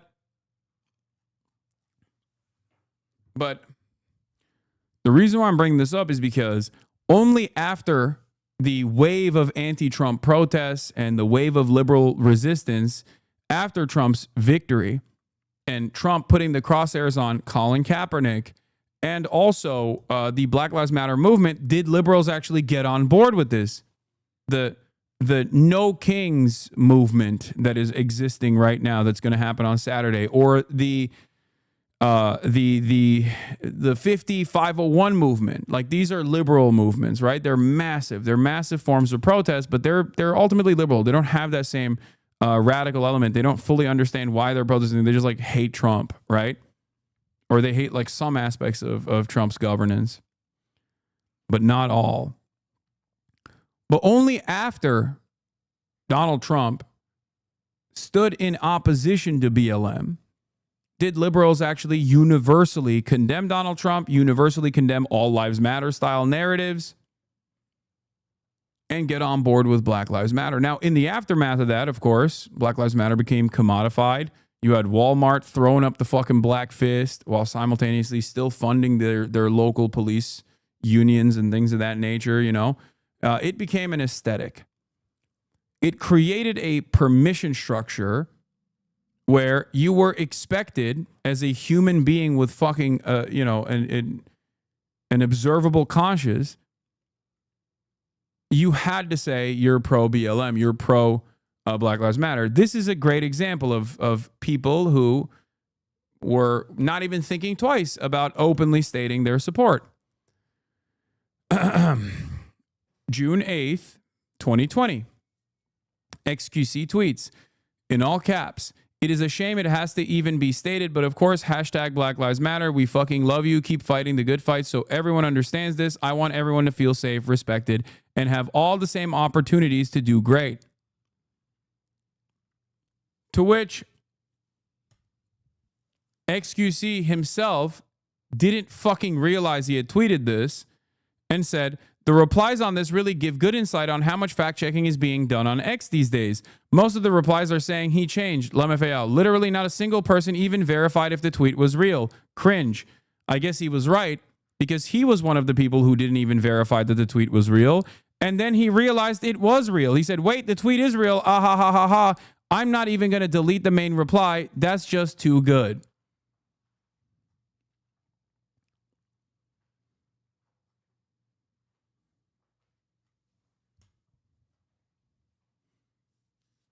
The most embarrassing thing, yeah, when you have no beliefs and you're just fucking grifting along with the permission structure, this is what happens. When you, like, because this take in and of itself is so stupid. It's like, there's no way I would have defended black people in 2020. Like, that's your argument now? That's who you've become? That's so fucking stupid, dude. What is a permission structure? I'll explain. The permission structure is, before 2021, if you were to say correctly that Israel is an apartheid state, people will say you're anti-Semitic. You'd get shunned. Okay? You'd get shut out from mainstream opportunities, things of that nature. Okay? I still did, regardless, because it's the truth. But now, if you say that in 2025, nobody thinks it's inappropriate to say. Same thing with Israel doing a genocide. In the aftermath of October 7, if you were to say a couple months into Israel's genocidal campaign, if you were to say Israel's doing a genocide, people would say, oh, you're anti-Semitic. Now, most people understand that Israel is doing a genocide. Because as time moves on and as more people recognize, as more protests happen, as more people recognize the depravity of the situation, okay, there is more people exhibit comfort to be able to say what they truly mean, or when it reaches a boiling point, they are expected to say the quote unquote right things. Okay. Also, here's Donald Trump at the military demonstration. We're obviously going to tune into it in a second. But before I do, understand that guys like this are just simply doing it, not because they actually believe it, or maybe he did believe it at that point and doesn't anymore. But in most circumstances, they're doing it because they're expected to. They're doing it because they want to show that they're a good person. Okay? That's it. They will never get there until it reaches a boiling point.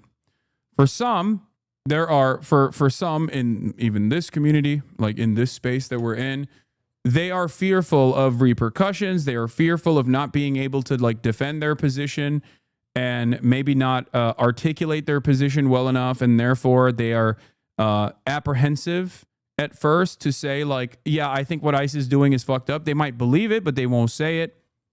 For others, they are fearful of the repercussions of like coming out against a domineering force in politics in this space that we occupy, like the XQCs and the Asmengolds of the world, where they don't want to say something then and offend the sensibilities of Asmongold and basically create this unimaginable wrath for themselves because no one is fucking able to deal with the sequence of the endless torrent of harassment.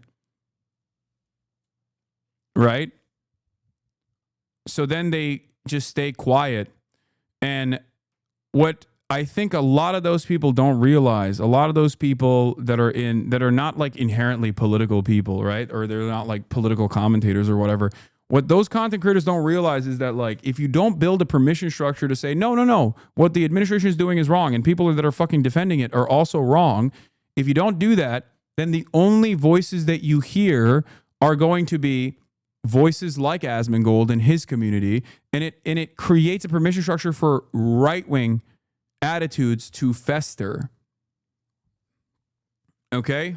And that's what happened since the Trump administration's victory.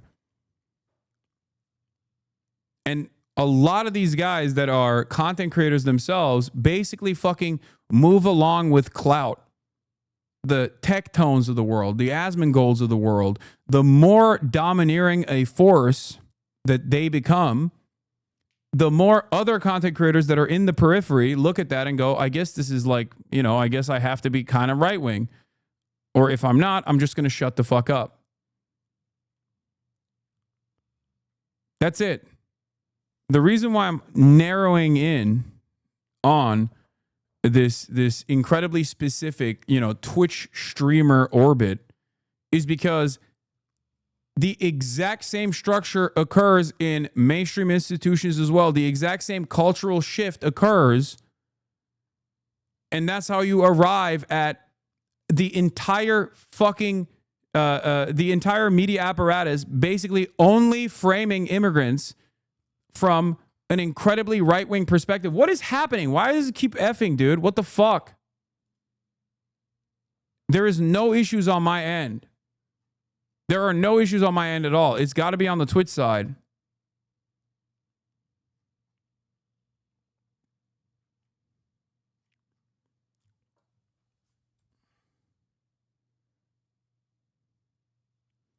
Anyway, let's hear what our fucking big, beautiful president is saying. Truly go all the way. You know that expression, all the way. It's one of your beautiful expressions.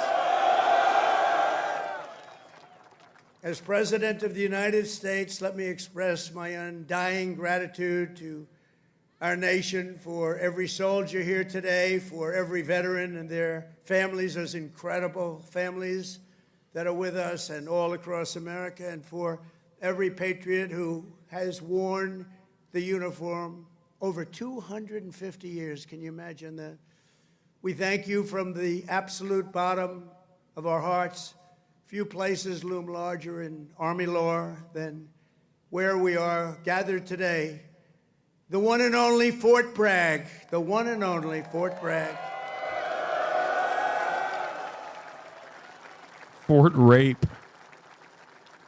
But remember, it was only that little brief moment that it wasn't called Fort Bragg. It was by the Biden administration, not Trump. I had nothing to do with it. We got Fort Bragg is heinous. We said, I came here numerous times and everybody, they kept saying Fort Bragg, Fort Bragg. I said, it's not the name, but then I was making a speech. I said, what do you think I should call this place? Call it Fort Bragg. I said, Fort Bragg, how you doing?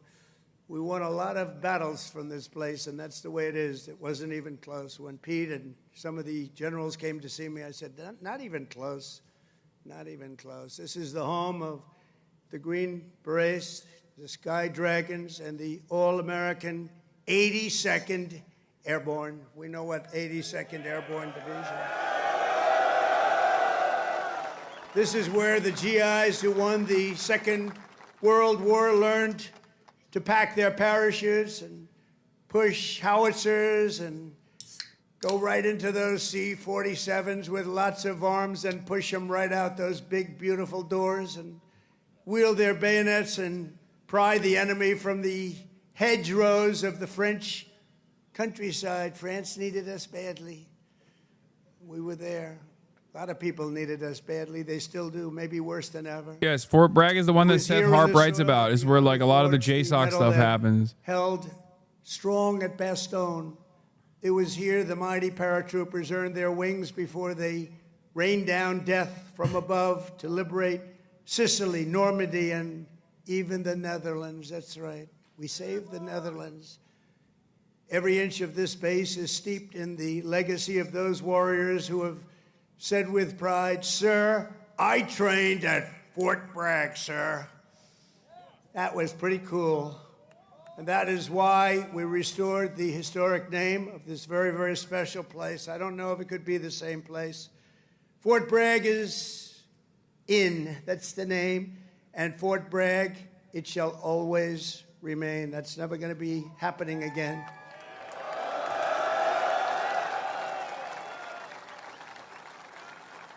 And for a little news for the fake news back there, the fake news. Ladies and gentlemen, look at them. Look at them all. Oh, yeah, what I have to put up with. Fake news.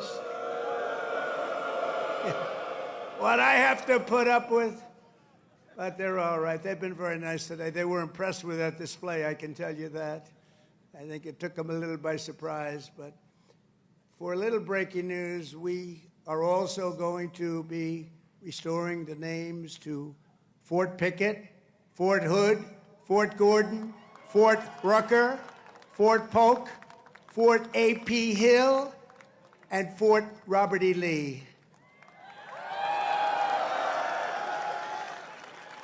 We won a lot of battles out of those forts. It's no time to change. And I'm superstitious. You know, I like to keep it going, right?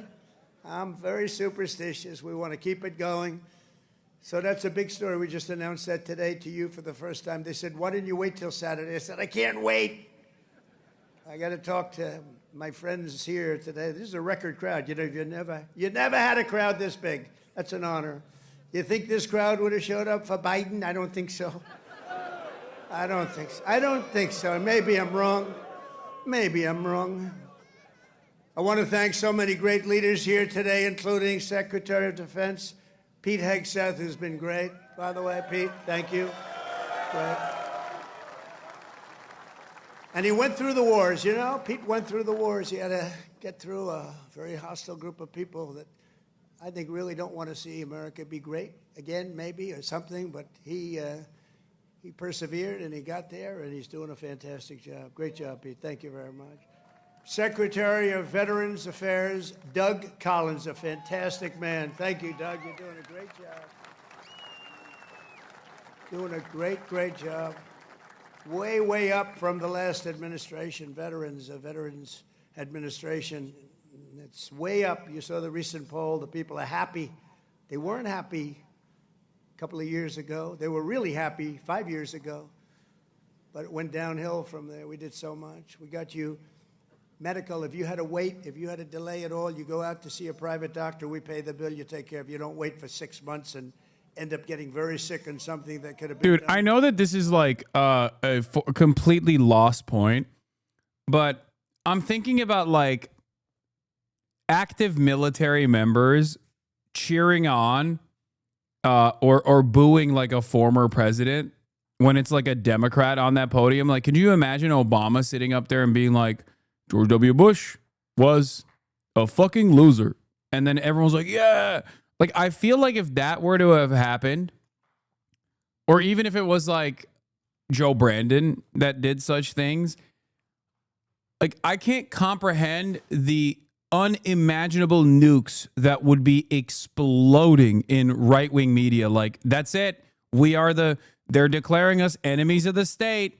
Like, Biden literally said the lightest things about a hyper-specific group of individuals within the Republican Party while still maintaining the attitude that, like, a lot of Republican voters are normal. We want normal Republican voters, but like there are some that's getting a little crazy, like you did January 6th. And everyone was like, this is crazy. This is madness. They want to kill all of us. They want to kill all of us. They want to kill every single Republican. They want to come into the suburbs and shoot us dead like fucking the Khmer Rouge, okay? They want to put us in a pile. Meanwhile, this motherfucker's like, Biden was old. He sucked. He was an asshole. And the fucking troops are like, yeah, Mr. President. Like, this is crazy. Have you heard of the place? No, it's not. Don't. Oh my God. It's not insane how right wing everything is. Not everything is right wing. Dude, you will see with your own two eyes come, October of this year. Okay. It is the idea that like woke is dead. The idea that like people aren't woke or, the country is incredibly right wing is manufactured. This is a manufactured narrative. It's because we spend so much time on Twitter. We spend so much time on social media. We spend so much time looking at media narratives, and the media narratives are dominated by a strong authoritarian right-wing party that is constantly cutting reactionary propaganda with no liberal opposition. Okay? That's it. Just as I was right when I told you that people, once they see how violent and scary and incredibly cruel Trump's deportation policies are, they'll quickly say, oh, I don't want this. I didn't think this was going to happen. And that's literally unfolding in front of your eyes right now. Trust me when I say that the average American does not have this level of appetite for this level of death and destruction. This man is trying to collapse civil society with authoritarian strong arm measures. And he's doing so while simultaneously the media in tow is saying, yeah, these protests are violent, without actually recognizing why the protests are happening, or without actually recognizing that the institutions that drive said violence are usually institutions that are tasked with defending, like the police.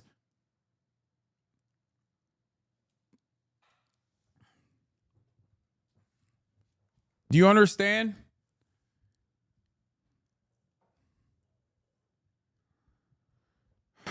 If you constantly look at this stuff and actually allow the convictions of the right and the carefully crafted, domineering narratives of the right to take over, and also then turn around and capitulate the right-wing framing in an effort to like find the reasonable middle ground there, instead of trying to push the middle ground to your fucking side, you will always lose. This is at the heart of liberalism. This is the biggest problem with the Democratic Party.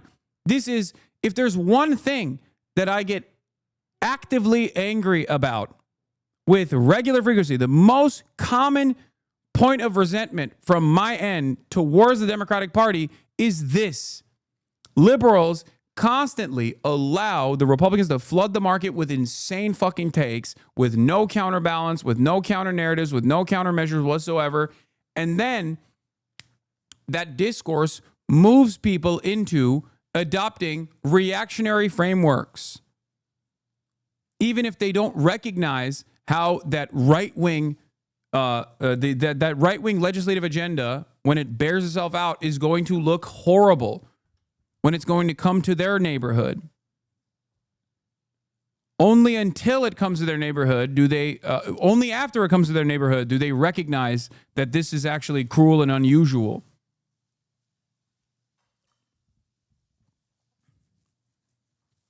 You in this community realize this. You have to realize this. If you're a liberal and you're watching me right now, you have to recognize this. Move people to your side in the same way that Republicans actively are trying to basically pull people to their side by fucking lying. They lie all the time. You don't even have to lie. You can just say the truth. Stop compromising to right-wingers. Stop compromising to right-wing frameworks. Stop fantasizing about this weird middle-of-the-road people, okay, that exists out there in the fucking periphery. They're in the ether. They're the Midwesterners that just want, like, you know, reasonable tax policy and a strong border patrol or whatever the fuck, okay? Make the argument to them that a lot of these narratives are just completely fucking made up. They are hysterics born about the fantasies of racists. What is this? Your wife is on the line. 3. Right-wing agenda in a nutshell. Deregulate the rich, criminalize the vulnerable, politicize education, and weaponize faith. Exactly. They don't listen? Yes, they will. If they didn't listen, I wouldn't have almost 50,000 people in here right now. What are you talking about? When I started broadcasting on Twitch, I had 35 people watching me. Look at how large this community is. We go out there to the fucking protests. Half the goddamn protesters are wearing Hasanabi merch. Half the goddamn protesters are coming up and being like, yo, I'm here because like you fucking really radicalized me. Okay? Enough. Stop. Stop leaning into nihilism. Stop succumbing to nihilism. Maintain faith. Maintain revolutionary optimism. Okay? Have a little bit more faith in your fellow man. Okay? I'm going to shake you. Yes.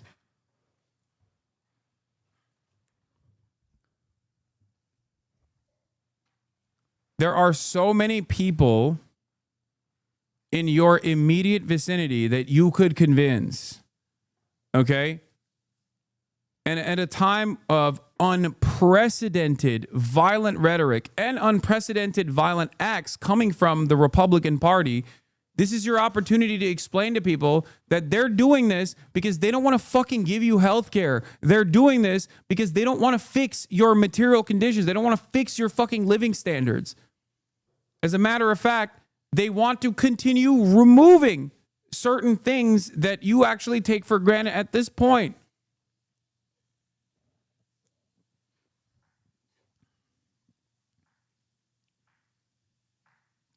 Africa. They came from Asia. They came from the prisons of these places.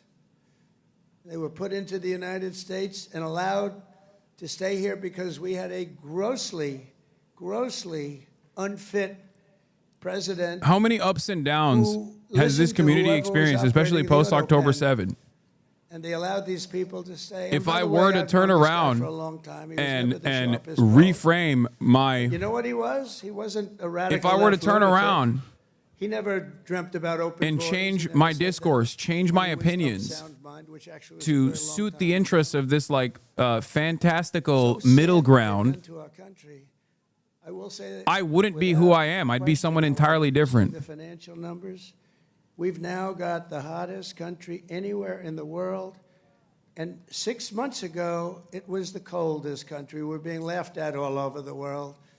I was in Saudi Arabia, Qatar, UAE. We brought back $5.1 trillion into our country. And all three leaders, they're great leaders, all three said, you know, you are presiding over the hottest country anywhere in the world. And they said the exact same thing. They said 6 months ago, it was the coldest country. I'll tell you, it changed on a date. You know what November 5th was? It was the election of a president that loves you. And that's when it all changed. That's when it all changed.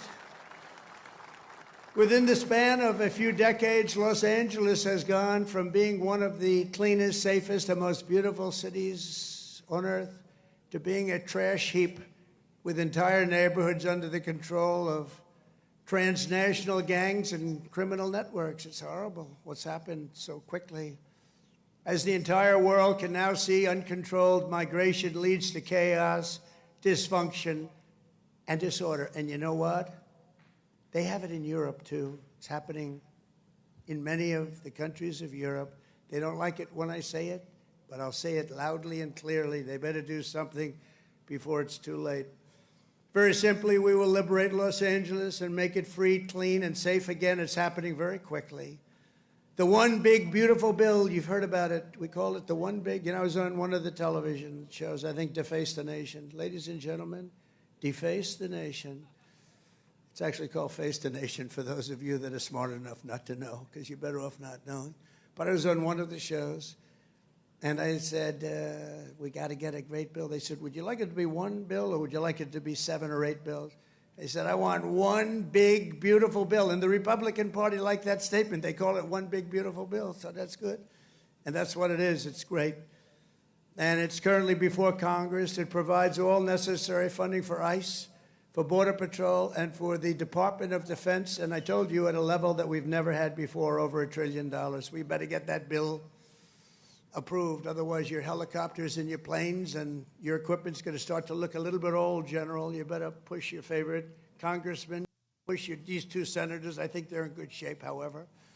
But we got to get it approved. And those congressmen by you are all 100%. I don't even have to talk to them. They've been so great. So I want to sign this into law immediately. And with the signing, so many great things will happen to our country. No tax on tips.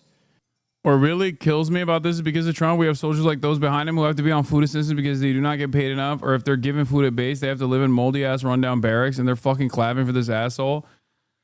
I mean, yeah, don't get me started on what I think about the military anyway.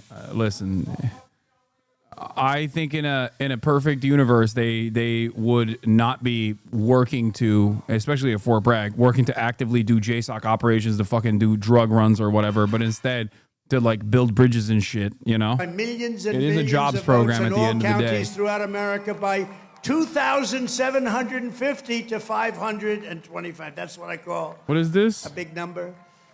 But this is a mandate from the people to restore the sovereign borders of the United States. Hasan's response, I'm doing something, sure, but also streaming it. Meanwhile, Twitch cashes out on both. Protest footage and reaction drama. Capitalism wins again. Brother, do you think I'm filming the protests because I'm cashing out on the protests? Like, do you think that's what's going on? Don't you think it'd be just easier for me to sit at home and watch other people's footage instead, as is what most streamers are doing right now? There's a very specific reason why I go to these protests, and I've described it before.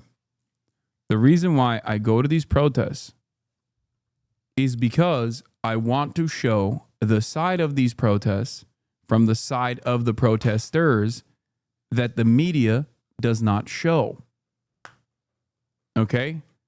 It's that simple. That's the reason.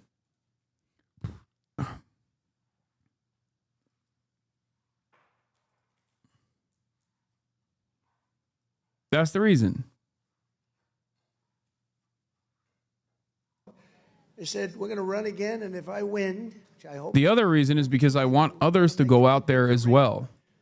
But we did. And show We up won in by numbers. Millions and millions of votes. So beautiful to watch. That was such a beautiful. 9:02 in the evening. They said, ladies and gentlemen, Donald Trump is projected to be the winner. I said, well, you think that was easy? I don't think these ladies from North Carolina think it was easy. You know, they followed me. I don't know what happened to their husbands. They're married to very nice people. But they've been to, 138 rallies. They said more. And they're from North Carolina. It's nice that we have one nearby finally, right? They go all over the country. I don't know what the hell's going on, but they're great. They're North Carolina, beautiful, wonderful woman, and we appreciate it. Like 130 rallies or some crazy number. Are your husbands satisfied with that? Are they okay? Oh, here he is. He showed up. One of them showed up. That's great. Congratulations. Great women, actually.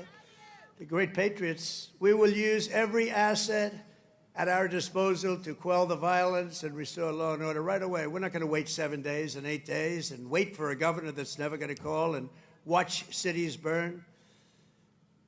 And let me tell you, if we didn't do this, Los Angeles would burn. It would be burning to the ground right now, just like their houses burned to the ground just a few months ago. And the only flag that will wave triumphant over the streets of Los Angeles is the American flag. So help me God. The American flag. This is why I get extra mad at liberals when they go, oh, the flag thing. Like, you don't have to hand it to these fucking losers, man. This is why the optics thing is bullshit. True reason we're here today celebrating. Do you see what I'm saying? This is why the optics thing is fucking bullshit. You're literally just conceding to their framing.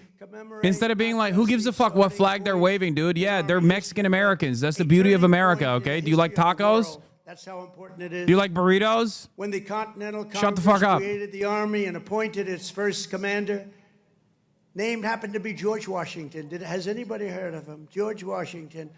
Are you okay, darling? Are you all right? Also, obviously, the notion of like the city being burned down is also ridiculous. I'm here, okay? Ain't no burns happening. Thank you very much.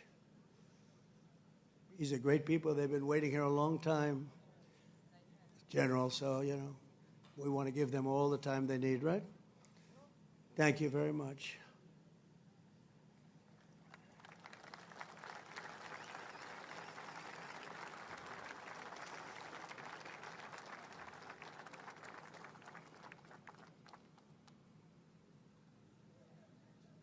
Greatest people in the world. They are amazing. Amazing.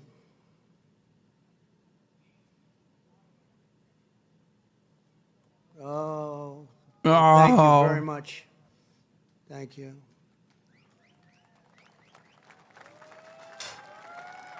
Okay, honey. Thank you. Beautiful young person. Beautiful young person. We have a lot of young people. You know, they have. We won young people, old people, and everything in between. It's sort of nice.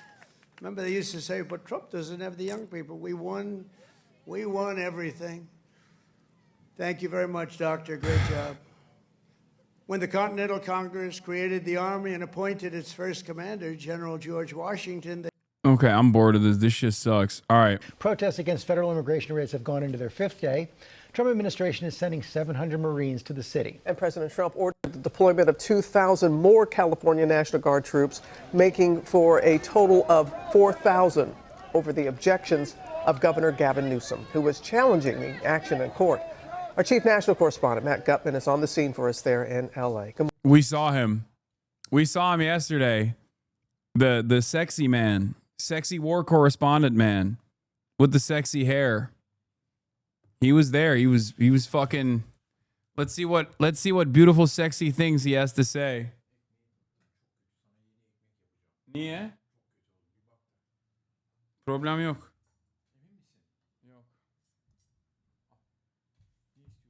Evet. Dünküleri evet.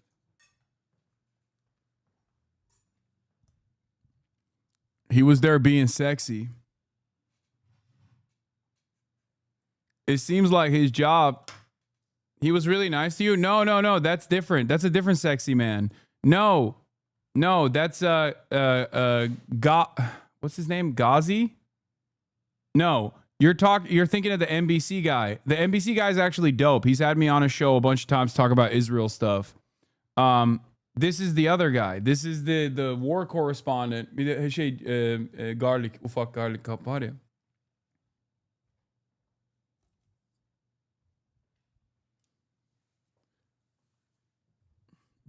Is it Gotti? Stop saying Benghazi. Shut up. Gotti Schwartz. Yeah, he's cool. He's chill. Gotti is actually dope. He's cool. This guy's a different guy. He was just being sexy and talking about the dangers of fucking burning Waymos or whatever. Good morning, Matt. Hey, good morning, Robin. It is entirely possible that by the end of today, we will see nearly 5,000 combined California National Guard and Marines deployed here in Southern California. The question is, where will they be housed? Where will they be sent? As you mentioned, California Governor Gavin Newsom insisting they are not needed here. And last night, we were out here just outside this federal complex watching an overwhelming number of local law enforcement break up protests of about several hundred people here much more quickly than they had in previous nights. Overnight, hundreds of police in riot gear facing down protesters for a 4th consecutive night of clashes. The administration now making the unprecedented move of dispatching 700 active duty Marines to the streets of Los Angeles and increasing the California National Guard presence to over 4,000. Throughout much of the day, a quiet tension had settled over the city. That didn't stop the administration from bypassing the governor, who said he did not ask for this support and doesn't want it. You can see how much smoke is being deployed on the other side by the LAPD. That is, these officers are moving people away from the federal building. You can see federal law enforcement there and California National Guard, and there's skirmishes right up and down this street with law enforcement. This protester, Addie, says she's been out on the protest lines for 4 I want to show you guys something, by the way. Right there, we're over here. We were making our way to the press box that was up there on the other side. Okay. And then they came in and they started, one, deploying fucking tear gas and munitions from above, the federal police. Started deploying munitions from above at the top of the building, the top of the federal building. And the cops started fucking exploding, okay? They started just going crazy. That's that funny footage of Hutch being like, oh, this guy, why is he lying about, like, the cops being violent when they're clearly not? Okay, maybe because I'm fucking there and I've seen them do it to me and other people. But one of the unique things that I saw during this push was a dude in plain clothes that I thought was an agitator potentially. Like I thought was a protester with a fire extinguisher, because in the chaos I didn't fully recognize what was going on. Only later did I realize he was actually tear gassing us, or no, he was using bear mace on us. He looked like a protester. He was in plain clothes and he ran underneath. He ran up from behind the press pool, okay, right here, and ran underneath and started fucking bear macing the press that was trying to run away from the explosive ordnance. Think about how insane that is.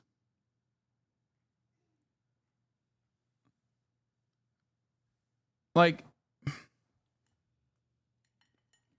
that's local law enforcement. Damn. Oh. All right. Excuse me. You good?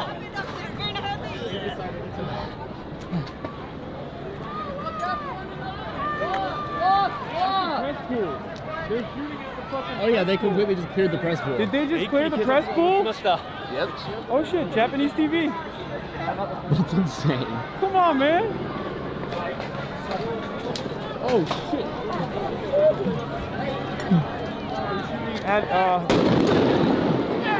They're shooting at the. How do we know it was a cop and not a counter protester? Because they had a fucking state issued bear mace. You can't get that. And also, why the fuck would a protester, why would they actually tear gas the press? Or a bear mace the press?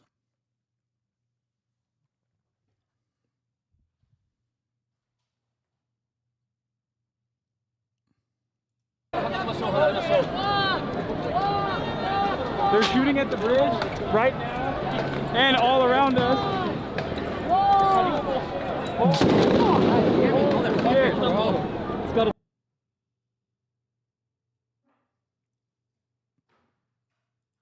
He was right down there while we were passing by, or after we passed by. I watched him from afar, like basically down there.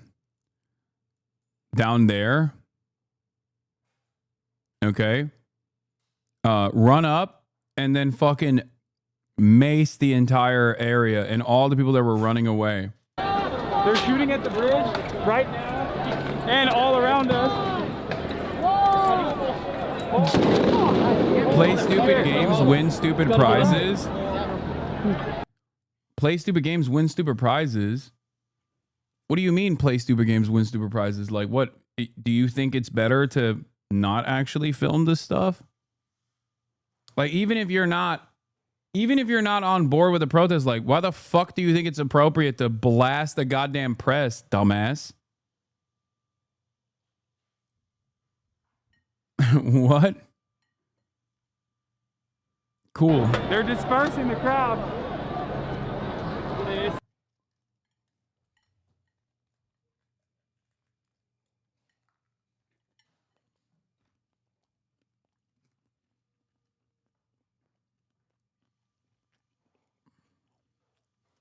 law enforcement. This protester, Addie, says she's been out on the protest. Play stupid games. Exercising your First Amendment rights. Win stupid prizes. Have the state beat you up and brutalize you.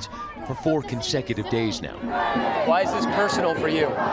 It's personal for me. I was undocumented once. I came to this country when I was 5 years old. I've lived here without an identity until I was 20 years old. Thanks to my mother, thanks to my grandmother who came here and led the way, I've been able to have a successful career. And overnight, California Governor Gavin Newsom mocking the deployments. The absurdity of this cannot be understated. There were 2,000 National Guard that were, quote unquote, deployed, of which only 315 actually were mission assigned. 1,700 have no particular role or responsibility. Embattled LA Mayor Karen Bass warning that Trump might be using LA as a trial run for other cities. A test case for what happens when the federal government moves in and takes the authority away from the state or away from local government. I don't think that our city should be used for an experiment. Well, maybe we can do this to other cities. Earlier in the day, the president suggesting that Newsom should be happy he sent in the military, that Southern California was a, quote, mess. He even suggested it might be a good idea if his border czar, Tom Homan, arrested the California governor. I would do it if I were Tom. I think it's great. When asked by our Karen Travers what crime Newsom has committed to warrant arrest, the president responding, I think his primary crime is running for governor because he's done such a bad job. Newsom in a post on X writing, Donald Trump admits he will arrest a sitting governor simply because he ran for office. I asked border czar Tom Homan about the feud. This morning, the president said arresting Gavin Newsom is a great idea. The governor's backing me. He said that's what you should be doing. The president's backing me up. If you violate the law, and he knows better than anybody. He's a president of the United States, and they arrested him. Homan overseeing part of the federal response on the ground from Los Angeles. The administration recently slamming protesters for concealing their faces with masks. Critics arguing ICE agents have been concealing their identities using face coverings and unmarked vans. Why don't you ask me why the protesters are wearing masks? Why are they wearing masks? To hide their identities because they don't want to go to jail. Correct. Our officers but they're protesters and not employees of the federal government. Our officers are wearing masks to protect themselves and their families. Now, wait, why can't the protesters want to protect themselves and their families?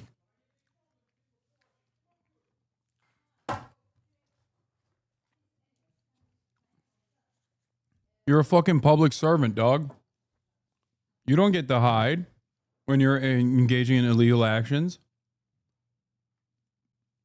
There are no both sides. Protesters should be allowed to wear masks, and federal government agents should not be. I don't even believe in the both sides get to wear masks argument. You're a public servant. What do you mean?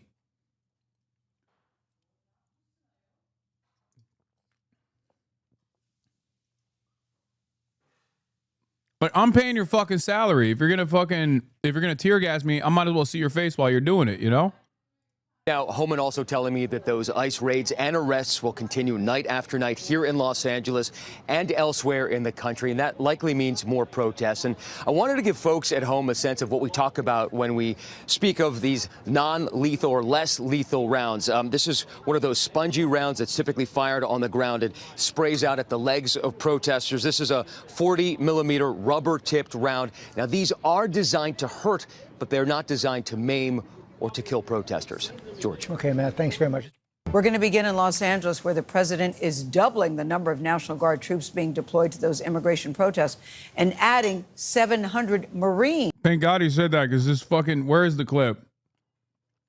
Dumbass, I can't believe Aaron Burnett actually literally said these were actually tossed by protesters at the media. What people in the crowd have been firing at the ground. Those caused some of the explosions. What? Like a foam thing. You can smell the explosive on it. That causes the police to immediately respond. That is just made, like, she's literally lying.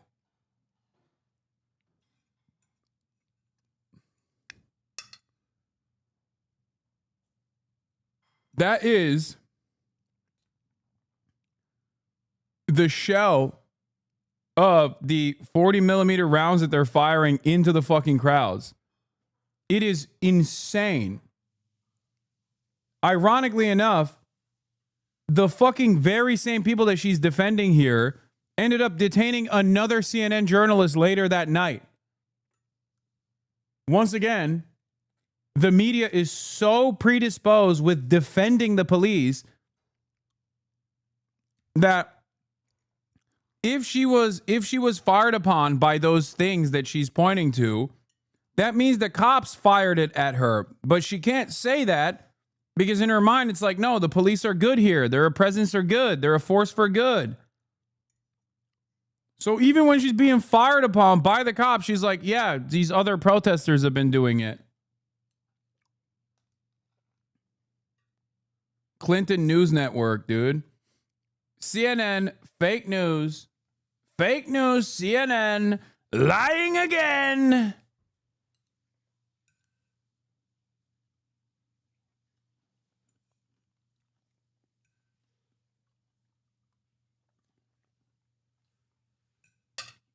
Bro.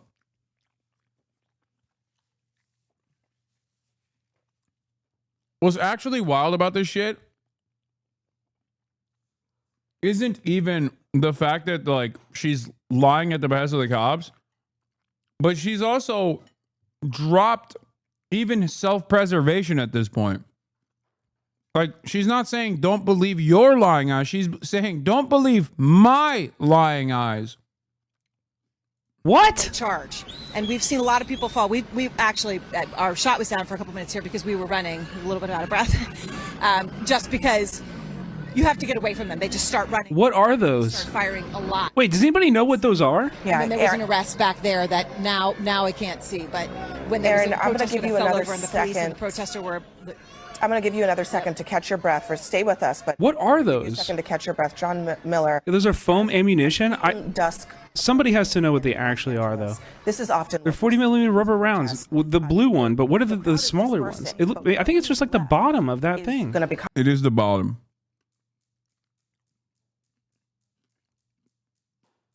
I think. Yeah. It's fucking crazy. I can't believe she said that. I cannot believe she said that. Yeah, I watched the LAPD shoot these directly at the protesters and saw multiple protesters wounded by them. 0 protesters were shooting rubber bullets at the police.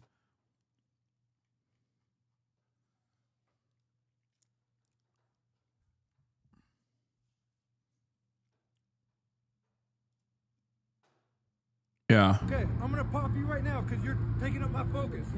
That's okay. I'm gonna pop you right now because you're taking up my focus. This psycho shot me in the groin twice with 40mm munitions because I asked for his name, which was ripped off his helmet after he shot others in the groin at close range too. Watch him tell me he's gonna shoot me for asking who he is. That's okay. I'm gonna pop you right now because you're taking up my focus. Hey, man, just like Israel, he told you ahead of time, though.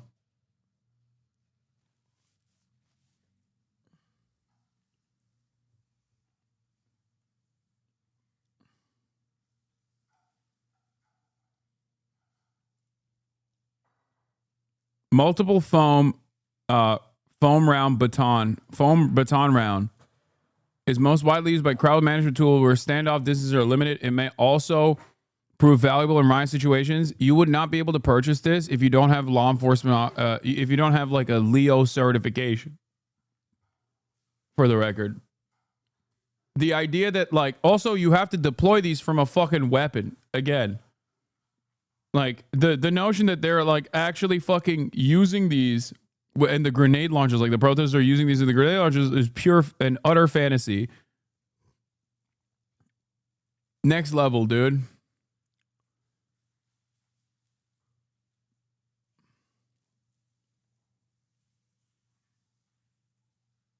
Next fucking level. No, I have them. I have them back here. I picked them up off the ground after getting fucking shot with them. Shot at with them. Larger amounts of America First counter protesters today on megaphone shouting slurs at demonstrators currently on the AP live feed. Yeah, those pussies were inevitably going to come to the protest. because and now the protests take on a totally new level of danger.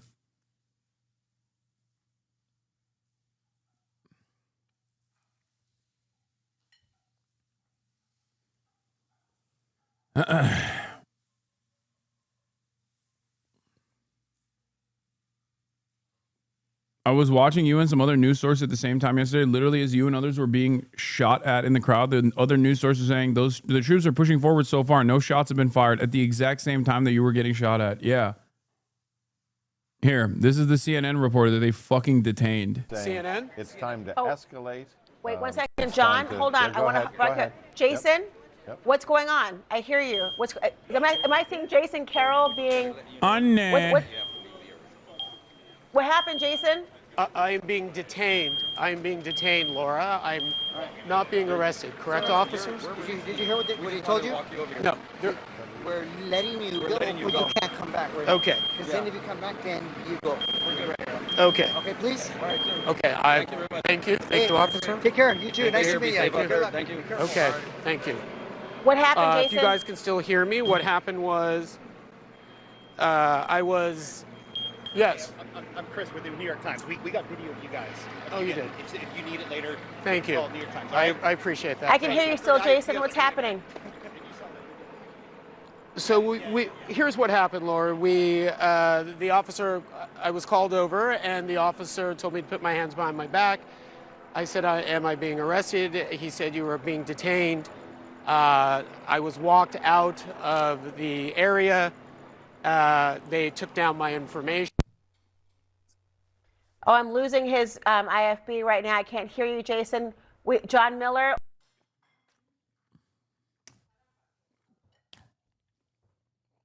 Bro's thanking the officer for fucking almost arresting him.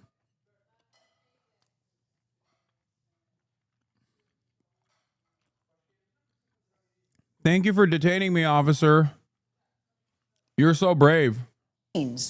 There has been a fourth night of protest over the deportation sweeps by federal agents. Yesterday, rallies were mostly peaceful after outbreaks of violence over the weekend. And the war of words between California's Governor Gavin Newsom and President Trump, well, that is heating up big time, with Newsom accusing the president of disrespecting the troops.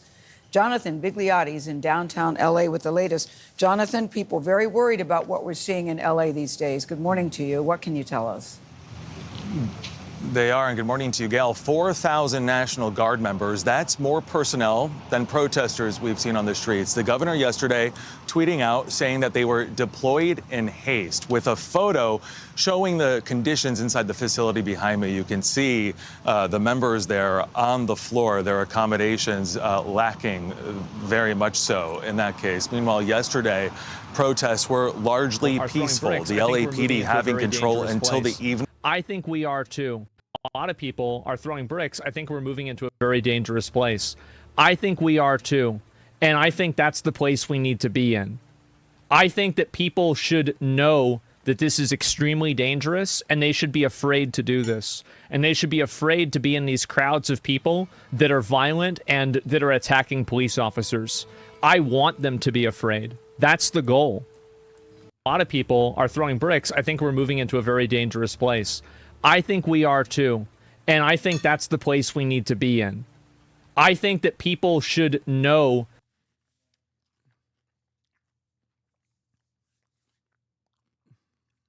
Based.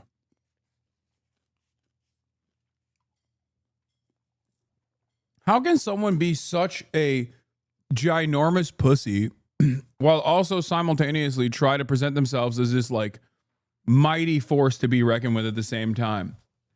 Well, maybe they behave this way, and that's the reason why they're right-wingers, where it's like they don't have that kind of power and motion.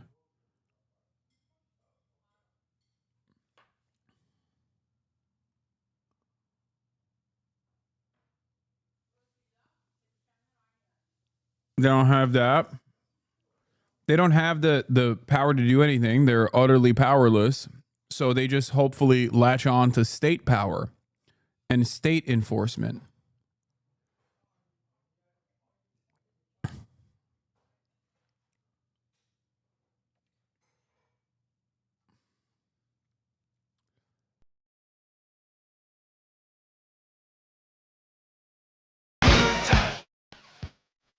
Oh my God. Y'all are fucking servile.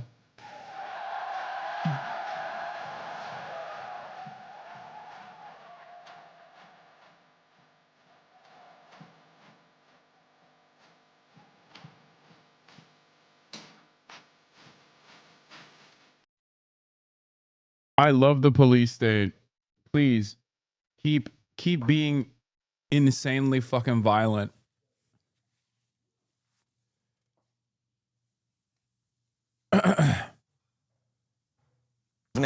When conditions here More cop insanity. I wonder if the Attorney General or XCC are equally outraged by this one. Yeah, LAPD breaking someone's back window is a treat. I also saw the video of LAPD breaking their own car as well.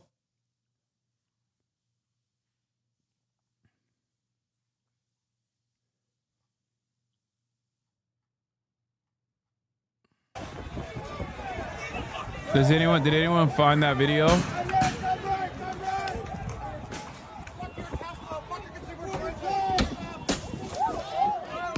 Yeah, you hear that they broke the window of the car.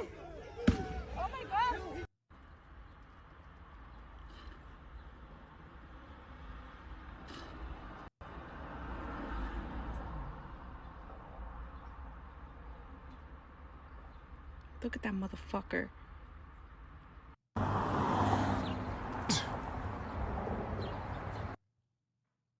As a little treat, dude. Yeah, they were handing out. Is socialism or barbarism? Thank you for the 20 gifted subs. They were handing out people. They were handing out water bottles to people. Oh, here's the other one. This is no, not this one. No. Do you guys have the video of the cop breaking his own cruiser's? Yeah.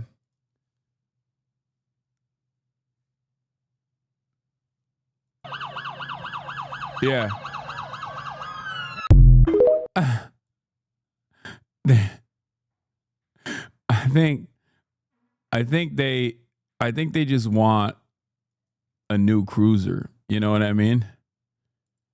I think they just wanted a new cruiser. It's like old. Or maybe it's because they want to break the window so they can drive it later. I don't know.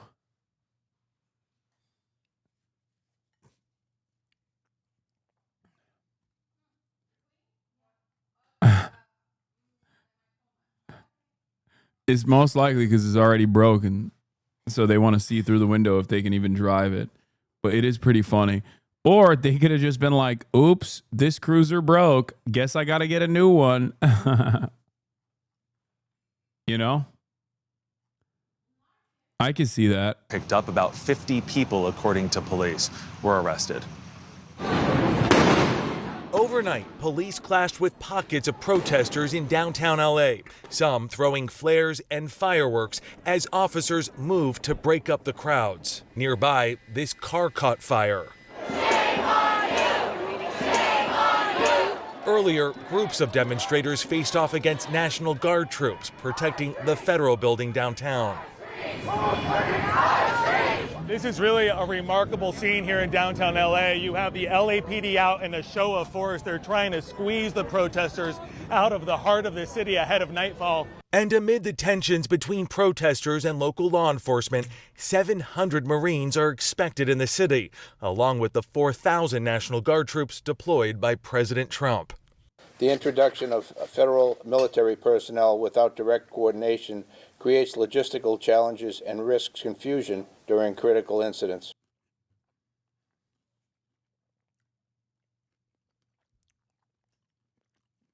Clip, they broke the windows because the windows are already smashed. They had to drive away. I know. I know. I said that.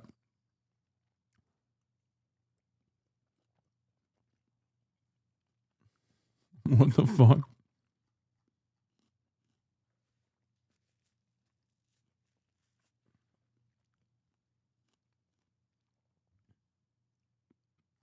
Anyway, there was more that I want to talk about. Oh,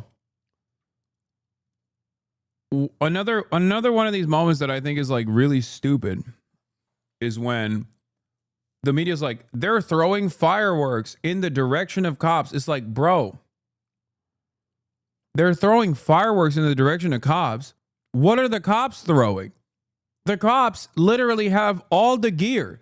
if you think protesters throwing fireworks is a scary situation, what do you have to say about chemical weapons that they're using? Like, they were using chemical weapons on not that large of a crowd to begin with, like with regular frequency. So please, for the love of God, have a little bit of parity here, even though there should be no parity, because there's no parity between a crowd of protesters and the militant police, like the militarized, heavily militarized police force.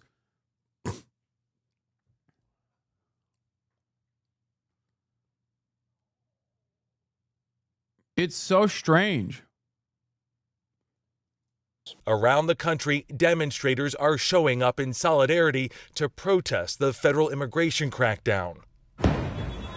As immigration sweeps take place in communities across Los Angeles, federal agents are seen targeting schools and businesses.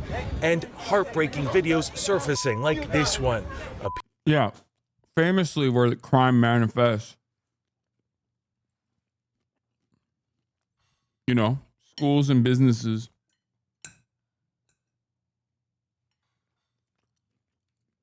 When I'm trying to find like rapist criminal migrants that I've fantasized about, I think of the normal places that migrants exist, you know? Schools and businesses.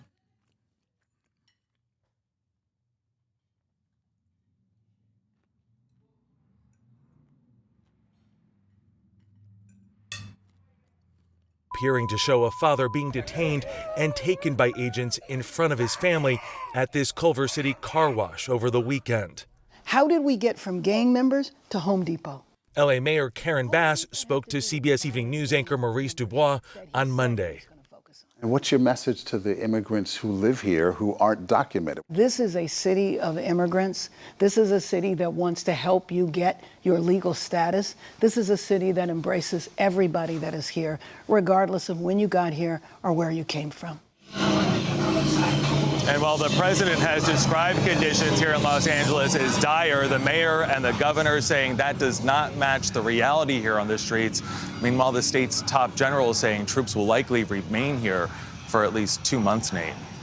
All right, Jonathan, thank you. And we will have more of that interview with Maurice Dubois and the mayor, Karen Bass, in our next hour. The pop of flashbangs is the soundtrack of these protests. The like, look at this, like point blank, bro. Fucking assholes. Of weapons sending demonstrators scattering down city streets. On the front lines, he got shot, he got shot. Some not able to get away fast enough. Los Angeles is on edge. This part of downtown in the grips of a military operation, the centre of a political standoff. This is one of the main government buildings in downtown LA. Earlier on, it was being guarded by police and sheriff's deputies. Then the National Guard moved in, and the real anger is being directed towards them because these people, the protesters who are filling this plaza, believe that troops have no place on the streets of LA. National Guard, LA! But the president sent them anyway, he says, to restore law and order. Now he's preparing to bring in 700 Marines too.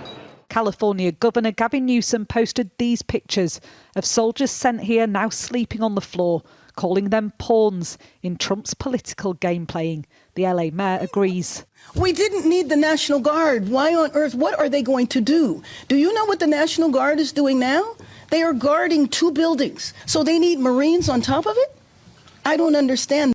Yeah, the real reason why they're bringing this in, by the way, here's the rub. I'm going to tell you in a second. Hold on.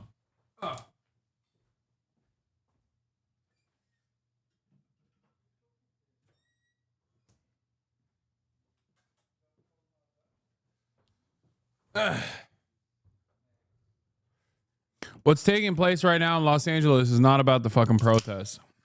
Okay? There's a couple different reasons why they're doing this.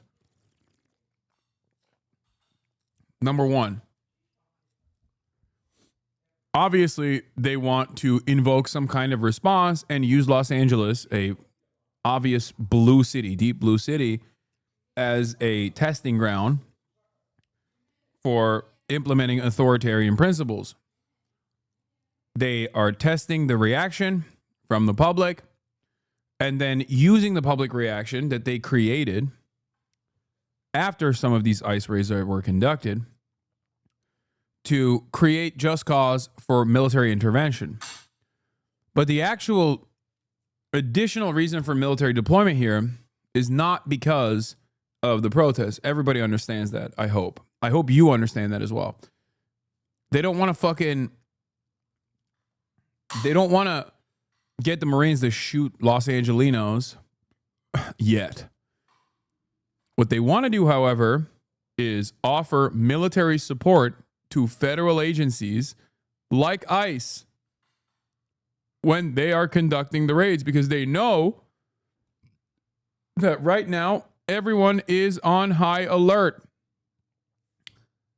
Everyone's on high alert. So if ICE were to conduct like a massive dragnet campaign like they did at the inception point of this kind of resistance, they would be met with tremendous response from the community. Okay? People would show up in massive numbers, and ICE would perhaps not be able to successfully conduct said raid. They don't have enough manpower, and they're pussies. So what they want to do is use the military to defend ICE. Use the federalized National Guard to defend ICE as they are conducting those operations. Because within the confines, within the legal confines of LBJ deploying the National Guard to defend the protesters, I believe there were still federal envoys in those protests as well, right? Federal government officials in those protests as well. So there was just cause for the state National Guard to be deployed and become federalized, just like those federal agents, like ICE agents, are still federal agents. What is happening? Is there actually a big F? What's going on? Those dipshits are sleeping on concrete for $30K a year while the pigs next to them are sleeping cozy with their fat union checks and pensions. I'll be so salty about being there. Yeah, but that salt actually reflects a more militant response, I think. That's what I was joking about yesterday when I was like, these guys seem really angry, and that's probably because they don't get a fucking good night's sleep because they're sleeping on concrete, you know? Anyway, let's keep going with Karen. That's why I feel like we are part of an experiment. In some pockets, police outnumbered the public. Crowd control explosions are being deployed from the rooftops of the federal buildings surrounding this plaza, a bid by law enforcement to disperse some of the protesters here. Many of those gathering are first and second generation immigrants. They're furious about raids that took place in LA last week. Dozens of immigrants were rounded up in the garment district, an area packed with clothing wholesalers. Brianna's dad was among them. He'd lived here illegally for over 10 years. My father got deported 2 days ago. Unfortunately, he wasn't here to celebrate my birthday. So I'm here protesting for him and two of my uncles that were deported. So I stand here today for my family to get free and get freedom for everyone else who was affected. Everyone says LA is an immigrant city, and it is. You go to Chinese restaurants, they have Hispanic workers in the back. You know, you go to the clothing companies, they have Hispanics working. Like, this is our city, and we have to stand here and defend it. As dusk fell, the crowds thinned. Demonstrators backed into a corner of downtown LA known as Little Tokyo. A city known for its sporting prowess, for multiculturalism and a long history of resistance movements. This is now Not my little Tokyo. Martha Kellner, Sky News, Los Angeles. Does this make us look good internationally? Fuck no.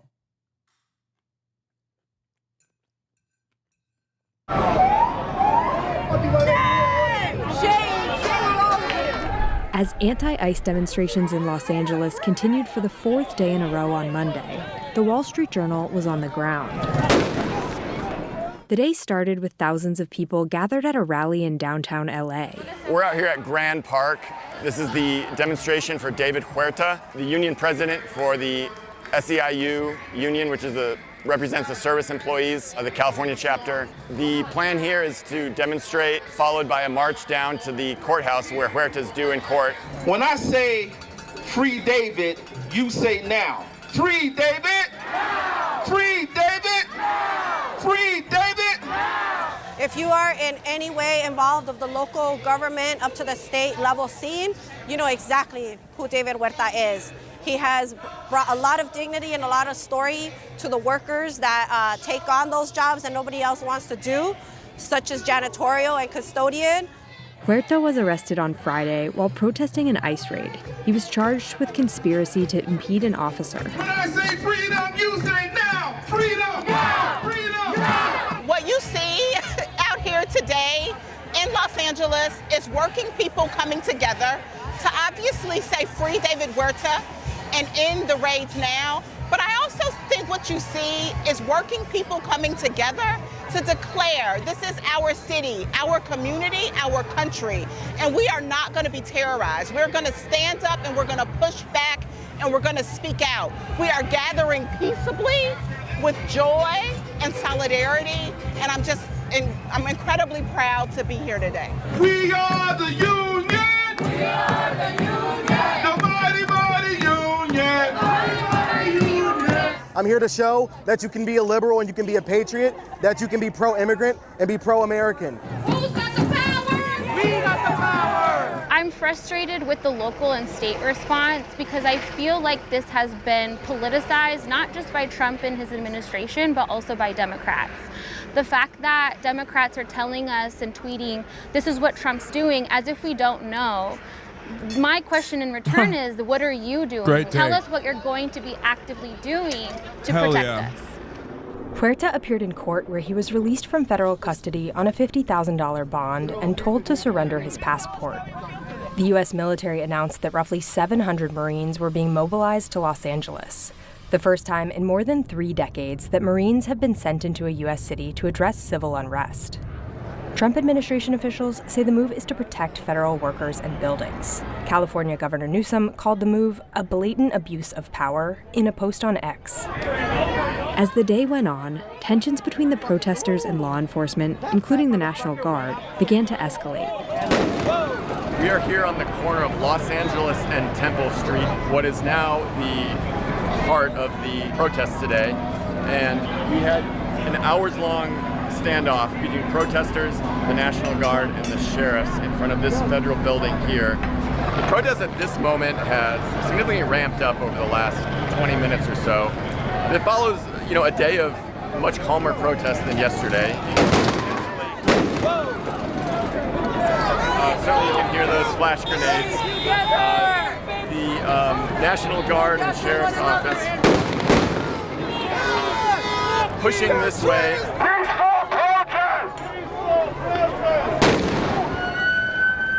The Trump administration announced it would be sending an additional 2,000 National Guard members to Los Angeles. Protests are expected to continue this week.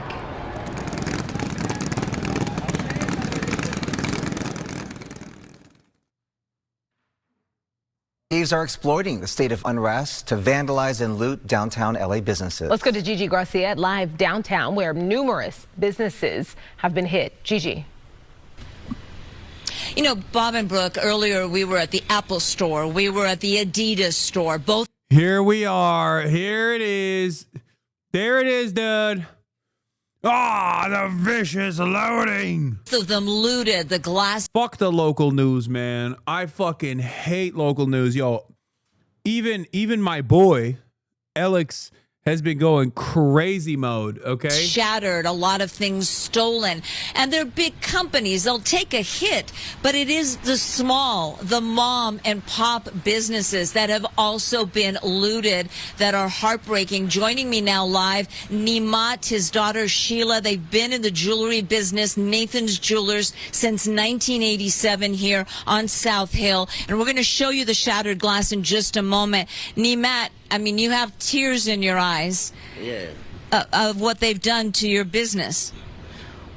What they done to my business? I don't know. I have to go inside see what's going on. I don't know what they done to business. Right, but you were telling me that why take out whatever issues people have on you, a small business owner? Not only me. There's a lot of people. There is so many people. How does this affect you? Very bad. That is 1 week is a riot and people of the transgender or other things, and they close the business and nobody can come inside. Another day something else. Another day something else. Why they bring them to downtown? Why these people come to downtown? They go to somewhere out of the city limit and they scream at what they want to do. Why they come here? And why did they affect a small business owner? Sheila, your dad worked so hard, and he was telling me, and he had tears in his eyes earlier, that, you know, the store now, you still have to see the damage done inside. This is a jewelry mart. And we also have video of other stores that were looted overnight. There were reports, Sheila, of up to 100 looters at a time at a jewelry business. Crazy. Very crazy, very sad, very terrible. And your dad works really hard. I'm sure you work really hard too. This is a small family-owned business, and there's no insurance. No.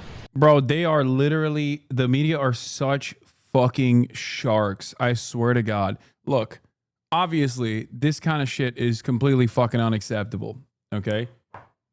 There are opportunists around that take advantage of like the destabilization that's taking place. Wait, they said trans looters? What? Other things, and they close the. That is 1 week is a riot, and people of the transgender or other things, and they close the business, and nobody can come inside. Another day something else. Another day something else. Why they bring them to downtown? Why these people come to downtown? They go to somewhere out of the city limit and they scream at what they want to do. Why they come here? And why did they affect a small business owner? Sheila, your dad worked so hard, and he was telling me, and he had tears in his eyes earlier, that, you know, the store now, you... I mean this in the nicest way possible because I don't believe in a mandate to speak English in America, but I feel the conservatives would think this guy needs to be deported too. Yeah. Oh, 100%. Still have to see the damage done inside. This is a jewelry. The conservatives would then also simultaneously point to how he's transphobic as a reason for why he must be deported. Because remember, conservatives hate when like brown people exhibit the same conservatism. This lady is such a fucking vicious little shark here, okay? You hate them, right? You hate the protesters, right? I mean, what is this doing, right? It's actually... it's illegals, right? Or it's transgenders. Wow, it's transgender illegals, actually. They're just angry that they're not getting bottom surgery after coming here from Guatemala to invade.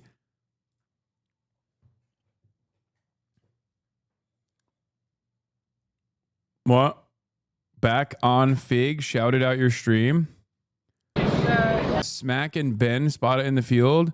Hasan Piker stream, 80K in the chat. What's back on Fig? Put your hand over the opening to see if you can breathe.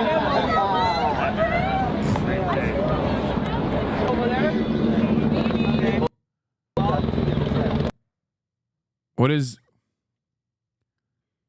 is back on Fig? Figmunity World? They're calling you Princess Diana now? Love watching videos of Hasan Piker going to protest because that dude's literally the people's princess. He's shaking hands, taking selfies. People are like, man, dude, I used to hate watch you, but now you're my hero. Thanks for being here. He's so pure. Yeah, I mean, let's not make me the focus of the story, though. You know, what's important is that people are going out there and protesting. And, you know, that's what's important. But thank you for saying I'm the people's princess. I'll take it. Videos of his It's a honor that I will carry with me. They left Adam the 16 or 22. Okay. The dudes that left the Adam 22 podcast, they also saw you with the inmates combating the fires.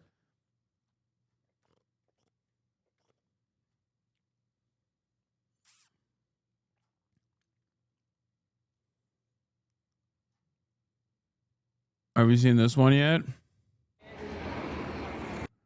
What is this? That's Hassan Piker, girl. That's my man. Yes. Period. Oh, not you, girl. He like the twinks. Except Marge is like a twink. You got fucking period. God damn, he is big in person, girl. Look at them boots, honey. Girl, that ass. Top or bottom, you think? Girl. Top or bottom? Hassan Pike me. As if it's serious. Hassan Pike this ass, honey. His ass, honey. Hassan Piker. And you know what? He probably want a matcha. I know. He just want a little something, something. Period. He out here trying to get his little sticky. Oh, were those the guys that were yelling at us?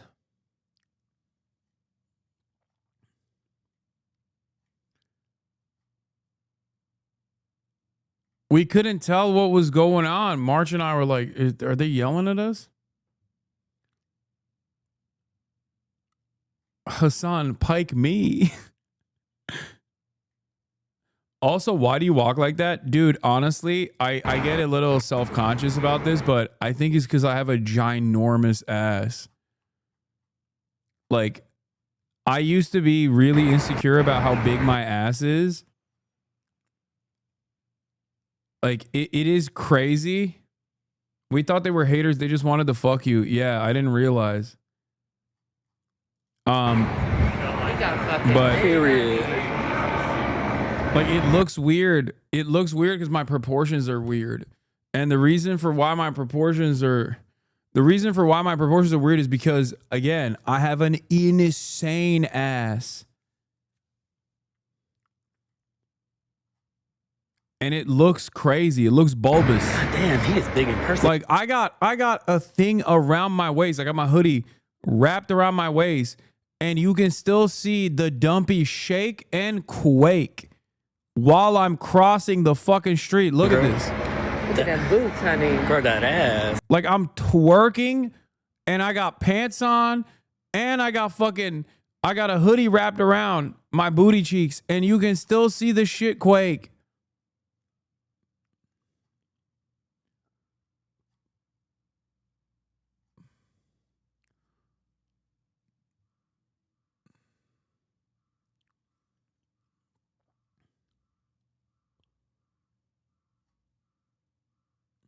The self-graze is crazy. No, I'm insecure about it. I'm insecure about my ginormous ass. Like, it's not even, I'm not. Girl. Showed up to throw ass protest. We're about out of protest, girl. Huh.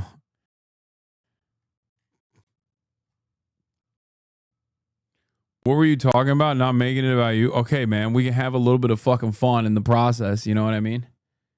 We're memeing, you know, after this, what? Uh-oh. Uh-oh. There's a little bit of baby F. Calm down. Calm down. It's back. A little bit of frame drop. Everybody fucking acts like, dude, frame drops, drop top. Okay. For 2.5 seconds, and chatters act like is a hard cut. Chatters act as though it's over. You know what I mean? It's like the stream ended. that an EMP was dropped. The Marines are outside of the door. They're knocking. They're going to fucking invade my house.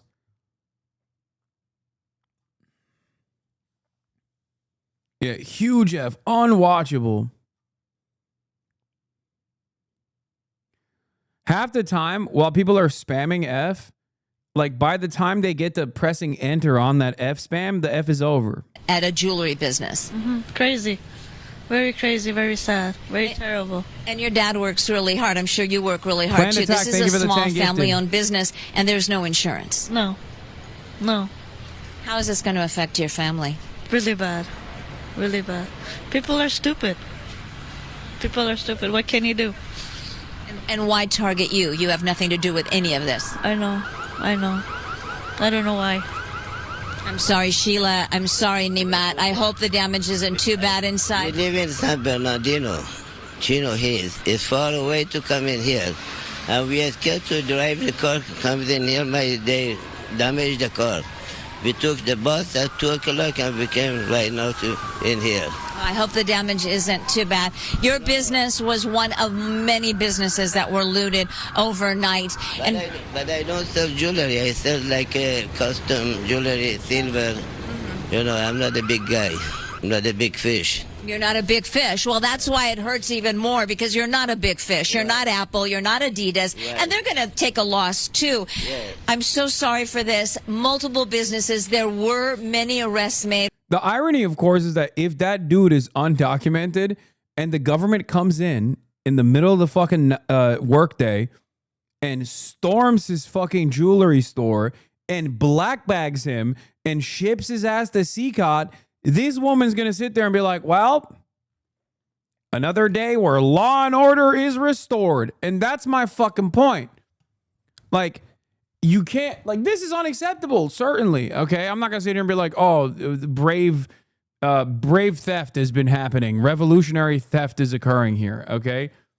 Like, I don't give a fuck about Adidas's bottom line or whatever. But ultimately, obviously, there's going to be opportunists. Okay. Like, there's going to be opportunities. These aren't fucking protesters. There's people. I mean, there was a dude who stole a bag in front of us. There was I assume he was like a rival skater. He walked up to a bunch of skaters and just ripped his bag and just dipped. Okay? It happened in front of us. It happened on camera. And like, does that mean that the protest is now bedlam? Like, that's what the protesters are there for, to fucking steal shit from other protesters? No, of course not.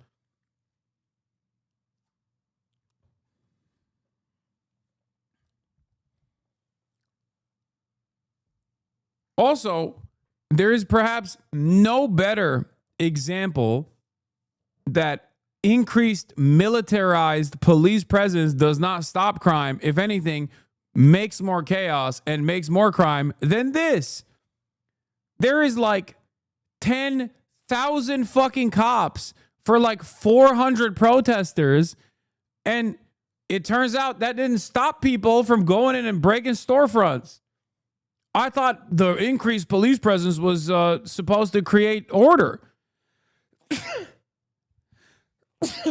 How'd that happen? How'd that happen? I'm shocked. I'm shocked. Let me tell you how surprised I am.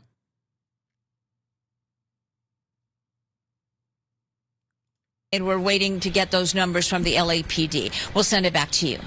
All right, Gigi, thank you. If we didn't get involved, right now, Los Angeles would be burning, just like it was burning a number of months ago with all the houses that were lost. Los Angeles right now would be on fire.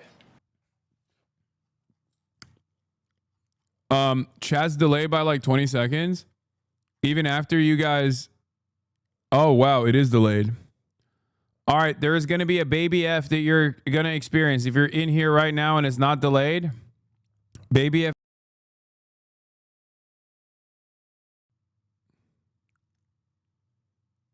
Hello.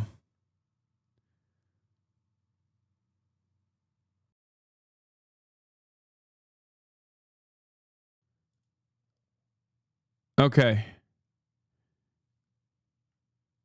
I had to do that.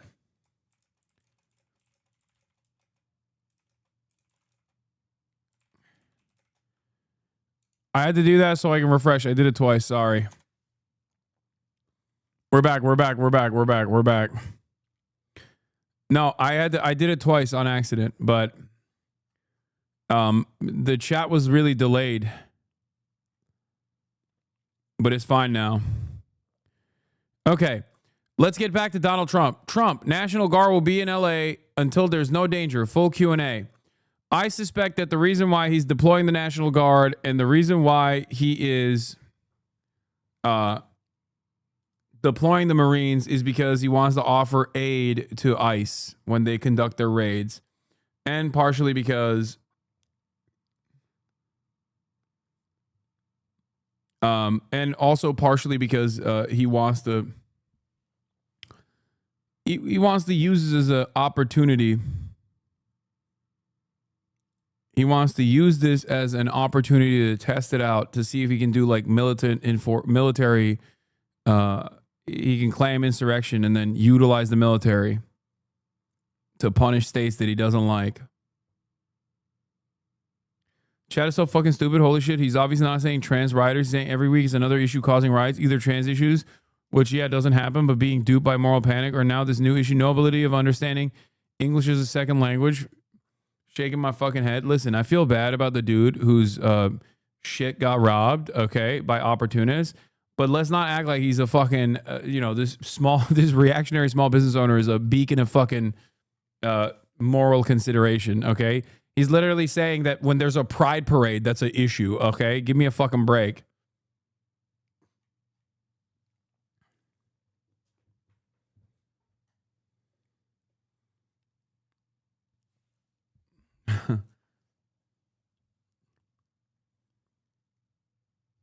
Like he acts like a pride parade where there were trans people in downtown Los Angeles was a riot, okay? A transgender riot specifically,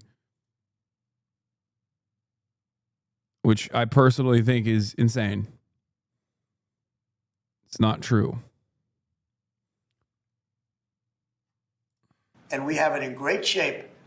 We're not playing around. How will you determine whether or not there is an insurrection? Well, you'll take a look at what's happening. I mean, I could tell you there were certain areas of Los Angeles that you could have called it an insurrection. It was terrible. But these are paid insurrectionists. These are paid troublemakers. They get money. And when you take a look at what they do, where they show up and everyone's saying, what's he doing? He's pounding the curbs. This one guy's pounding the curb, breaking the curb, and handing big pieces of granite. In some cases, it's granite and concrete to other people. And they're running out with it. And then we watch the other people, and they try and throw it into the face of the soldiers, throw it into the face of the police, and they hurt some people very badly. They go up.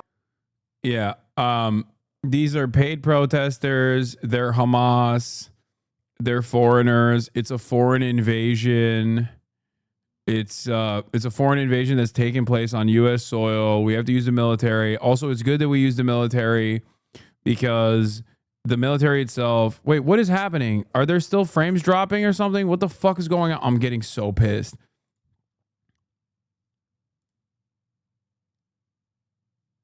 What the fuck is happening, dude?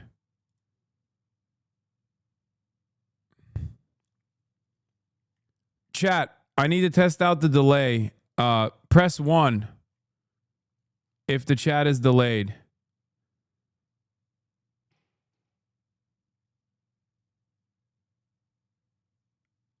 Oh my God. Why is the chat delayed again? What the fuck? There's like a 25-second delay. What the fuck is happening?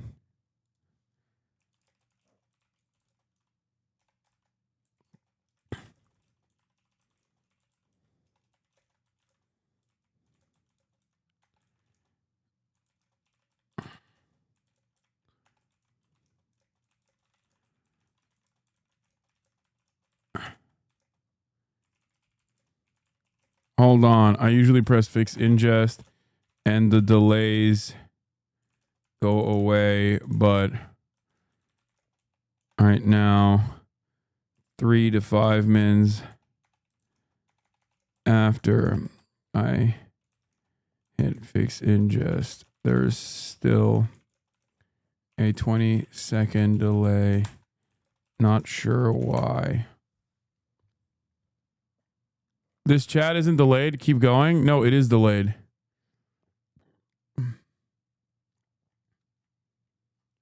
On bridges, they drop it down on the cars as the cars are moving. They're not breaking the curb because they're doing a demolition service. They're breaking it to hand out to people as a weapon. It's bad stuff. I've never seen that before. Mr. President, how soon do you want to see FEMA eliminated? And what's your message to the governors about how much more an expense is going to fall to states? Yeah, well, it's not going to be so much the states. We're going to give out less money. We're going to give it out directly. It'll be from the president's office. We'll have somebody here. Could be Homeland Security, but we're going to give it out through a method where it's given out. As an example, I just gave out $71 million to a certain state. They were looking to do about 120. They were very happy with the 71 million. We did a little cutting, and they were very happy with it. So we're going to do it much differently. We think after this, Christy, I'd say after the hurricane season, we'll start phasing it. Yes, sir. You set up a FEMA council over the next couple of months. We'll be working on reforms and what FEMA will look like in the future as a different agency, as under the Department of Homeland Security, to the president's vision. And it will empower governors to go out and respond to emergency situations. And that what the president does best is to make sure that the taxpayers are only fulfilling the need to which is appropriate, and that people are responsible to respond to their own people closest to home. So if a certain state, as an example, gets hit by a hurricane or tornado, that's what a governor, governor should be able to handle it. And frankly, if they can handle it, the aftermath, then maybe they shouldn't be governor. And Mr. President, when is the last time you spoke with Governor Newsom? A day ago. Called him up to tell him, got to do a better job. He's doing a bad job, causing a lot of death and a lot of potential death. If we didn't send out the National Guard, and last time we gave him a little additional help, you would have, Los Angeles would be burning right now. Los Angeles would be... Dude, that's such a fucking crazy lie. Because...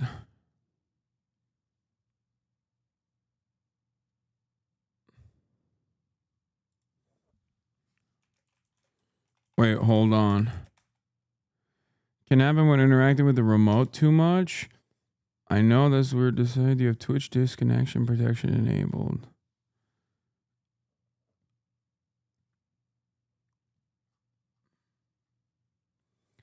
He's claiming that fucking Los Angeles is on fire. It is not on fire at all.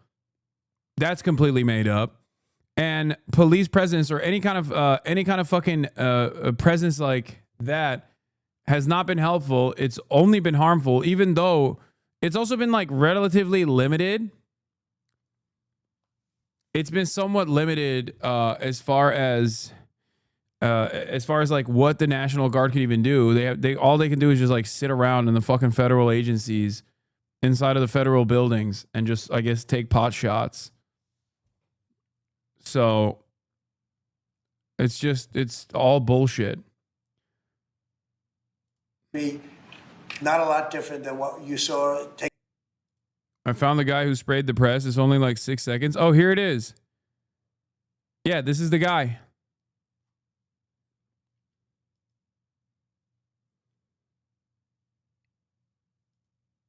Yeah.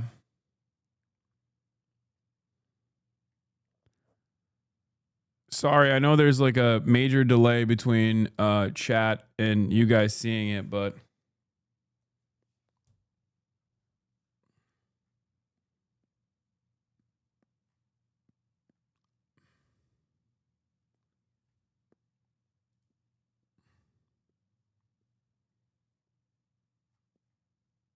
I thought that this guy was like, I thought it was a fire extinguisher at first. But yeah, there's like a 10 to 12 second delay here, and there's not really anything we can do. Wait, disconnect protection. Oh, it is on. Display a temporary visual for viewers for 90 seconds while you troubleshoot and reconnect.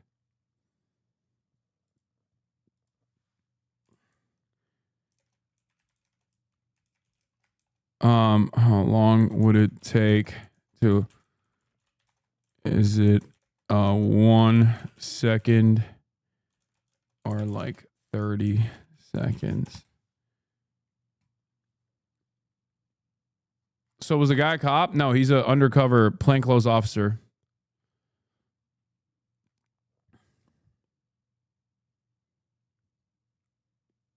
The delay is not that bad. No, it's like 12-second delay. I'm annoyed by it. I'm going to fix it depending on how long it takes to fix it.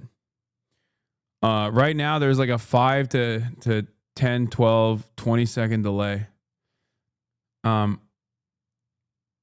Video clip of the moment. There's only like 6 seconds to show the man in the question, hence the screenshots.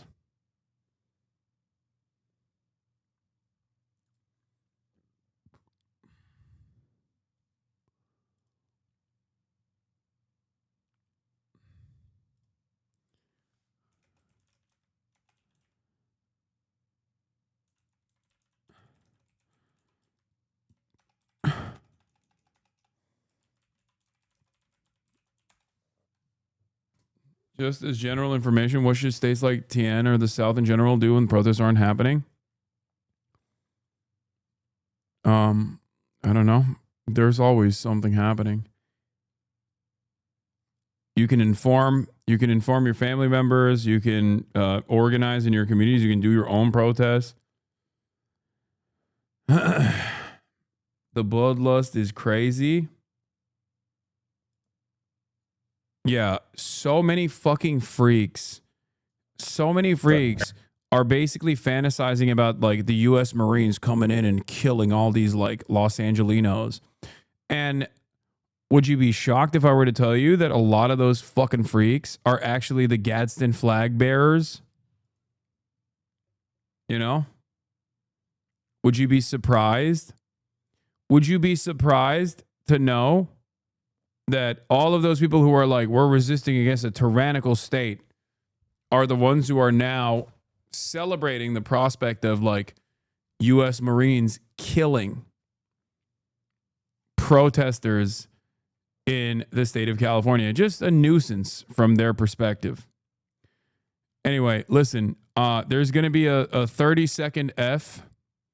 I don't want you guys to freak out. And then we're going to go to the National Guard and the counter protests that are taking place. But for the time being, I'm going to, there's going to be a 50-second F, or not 50, 30-second F. Okay? Don't freak out.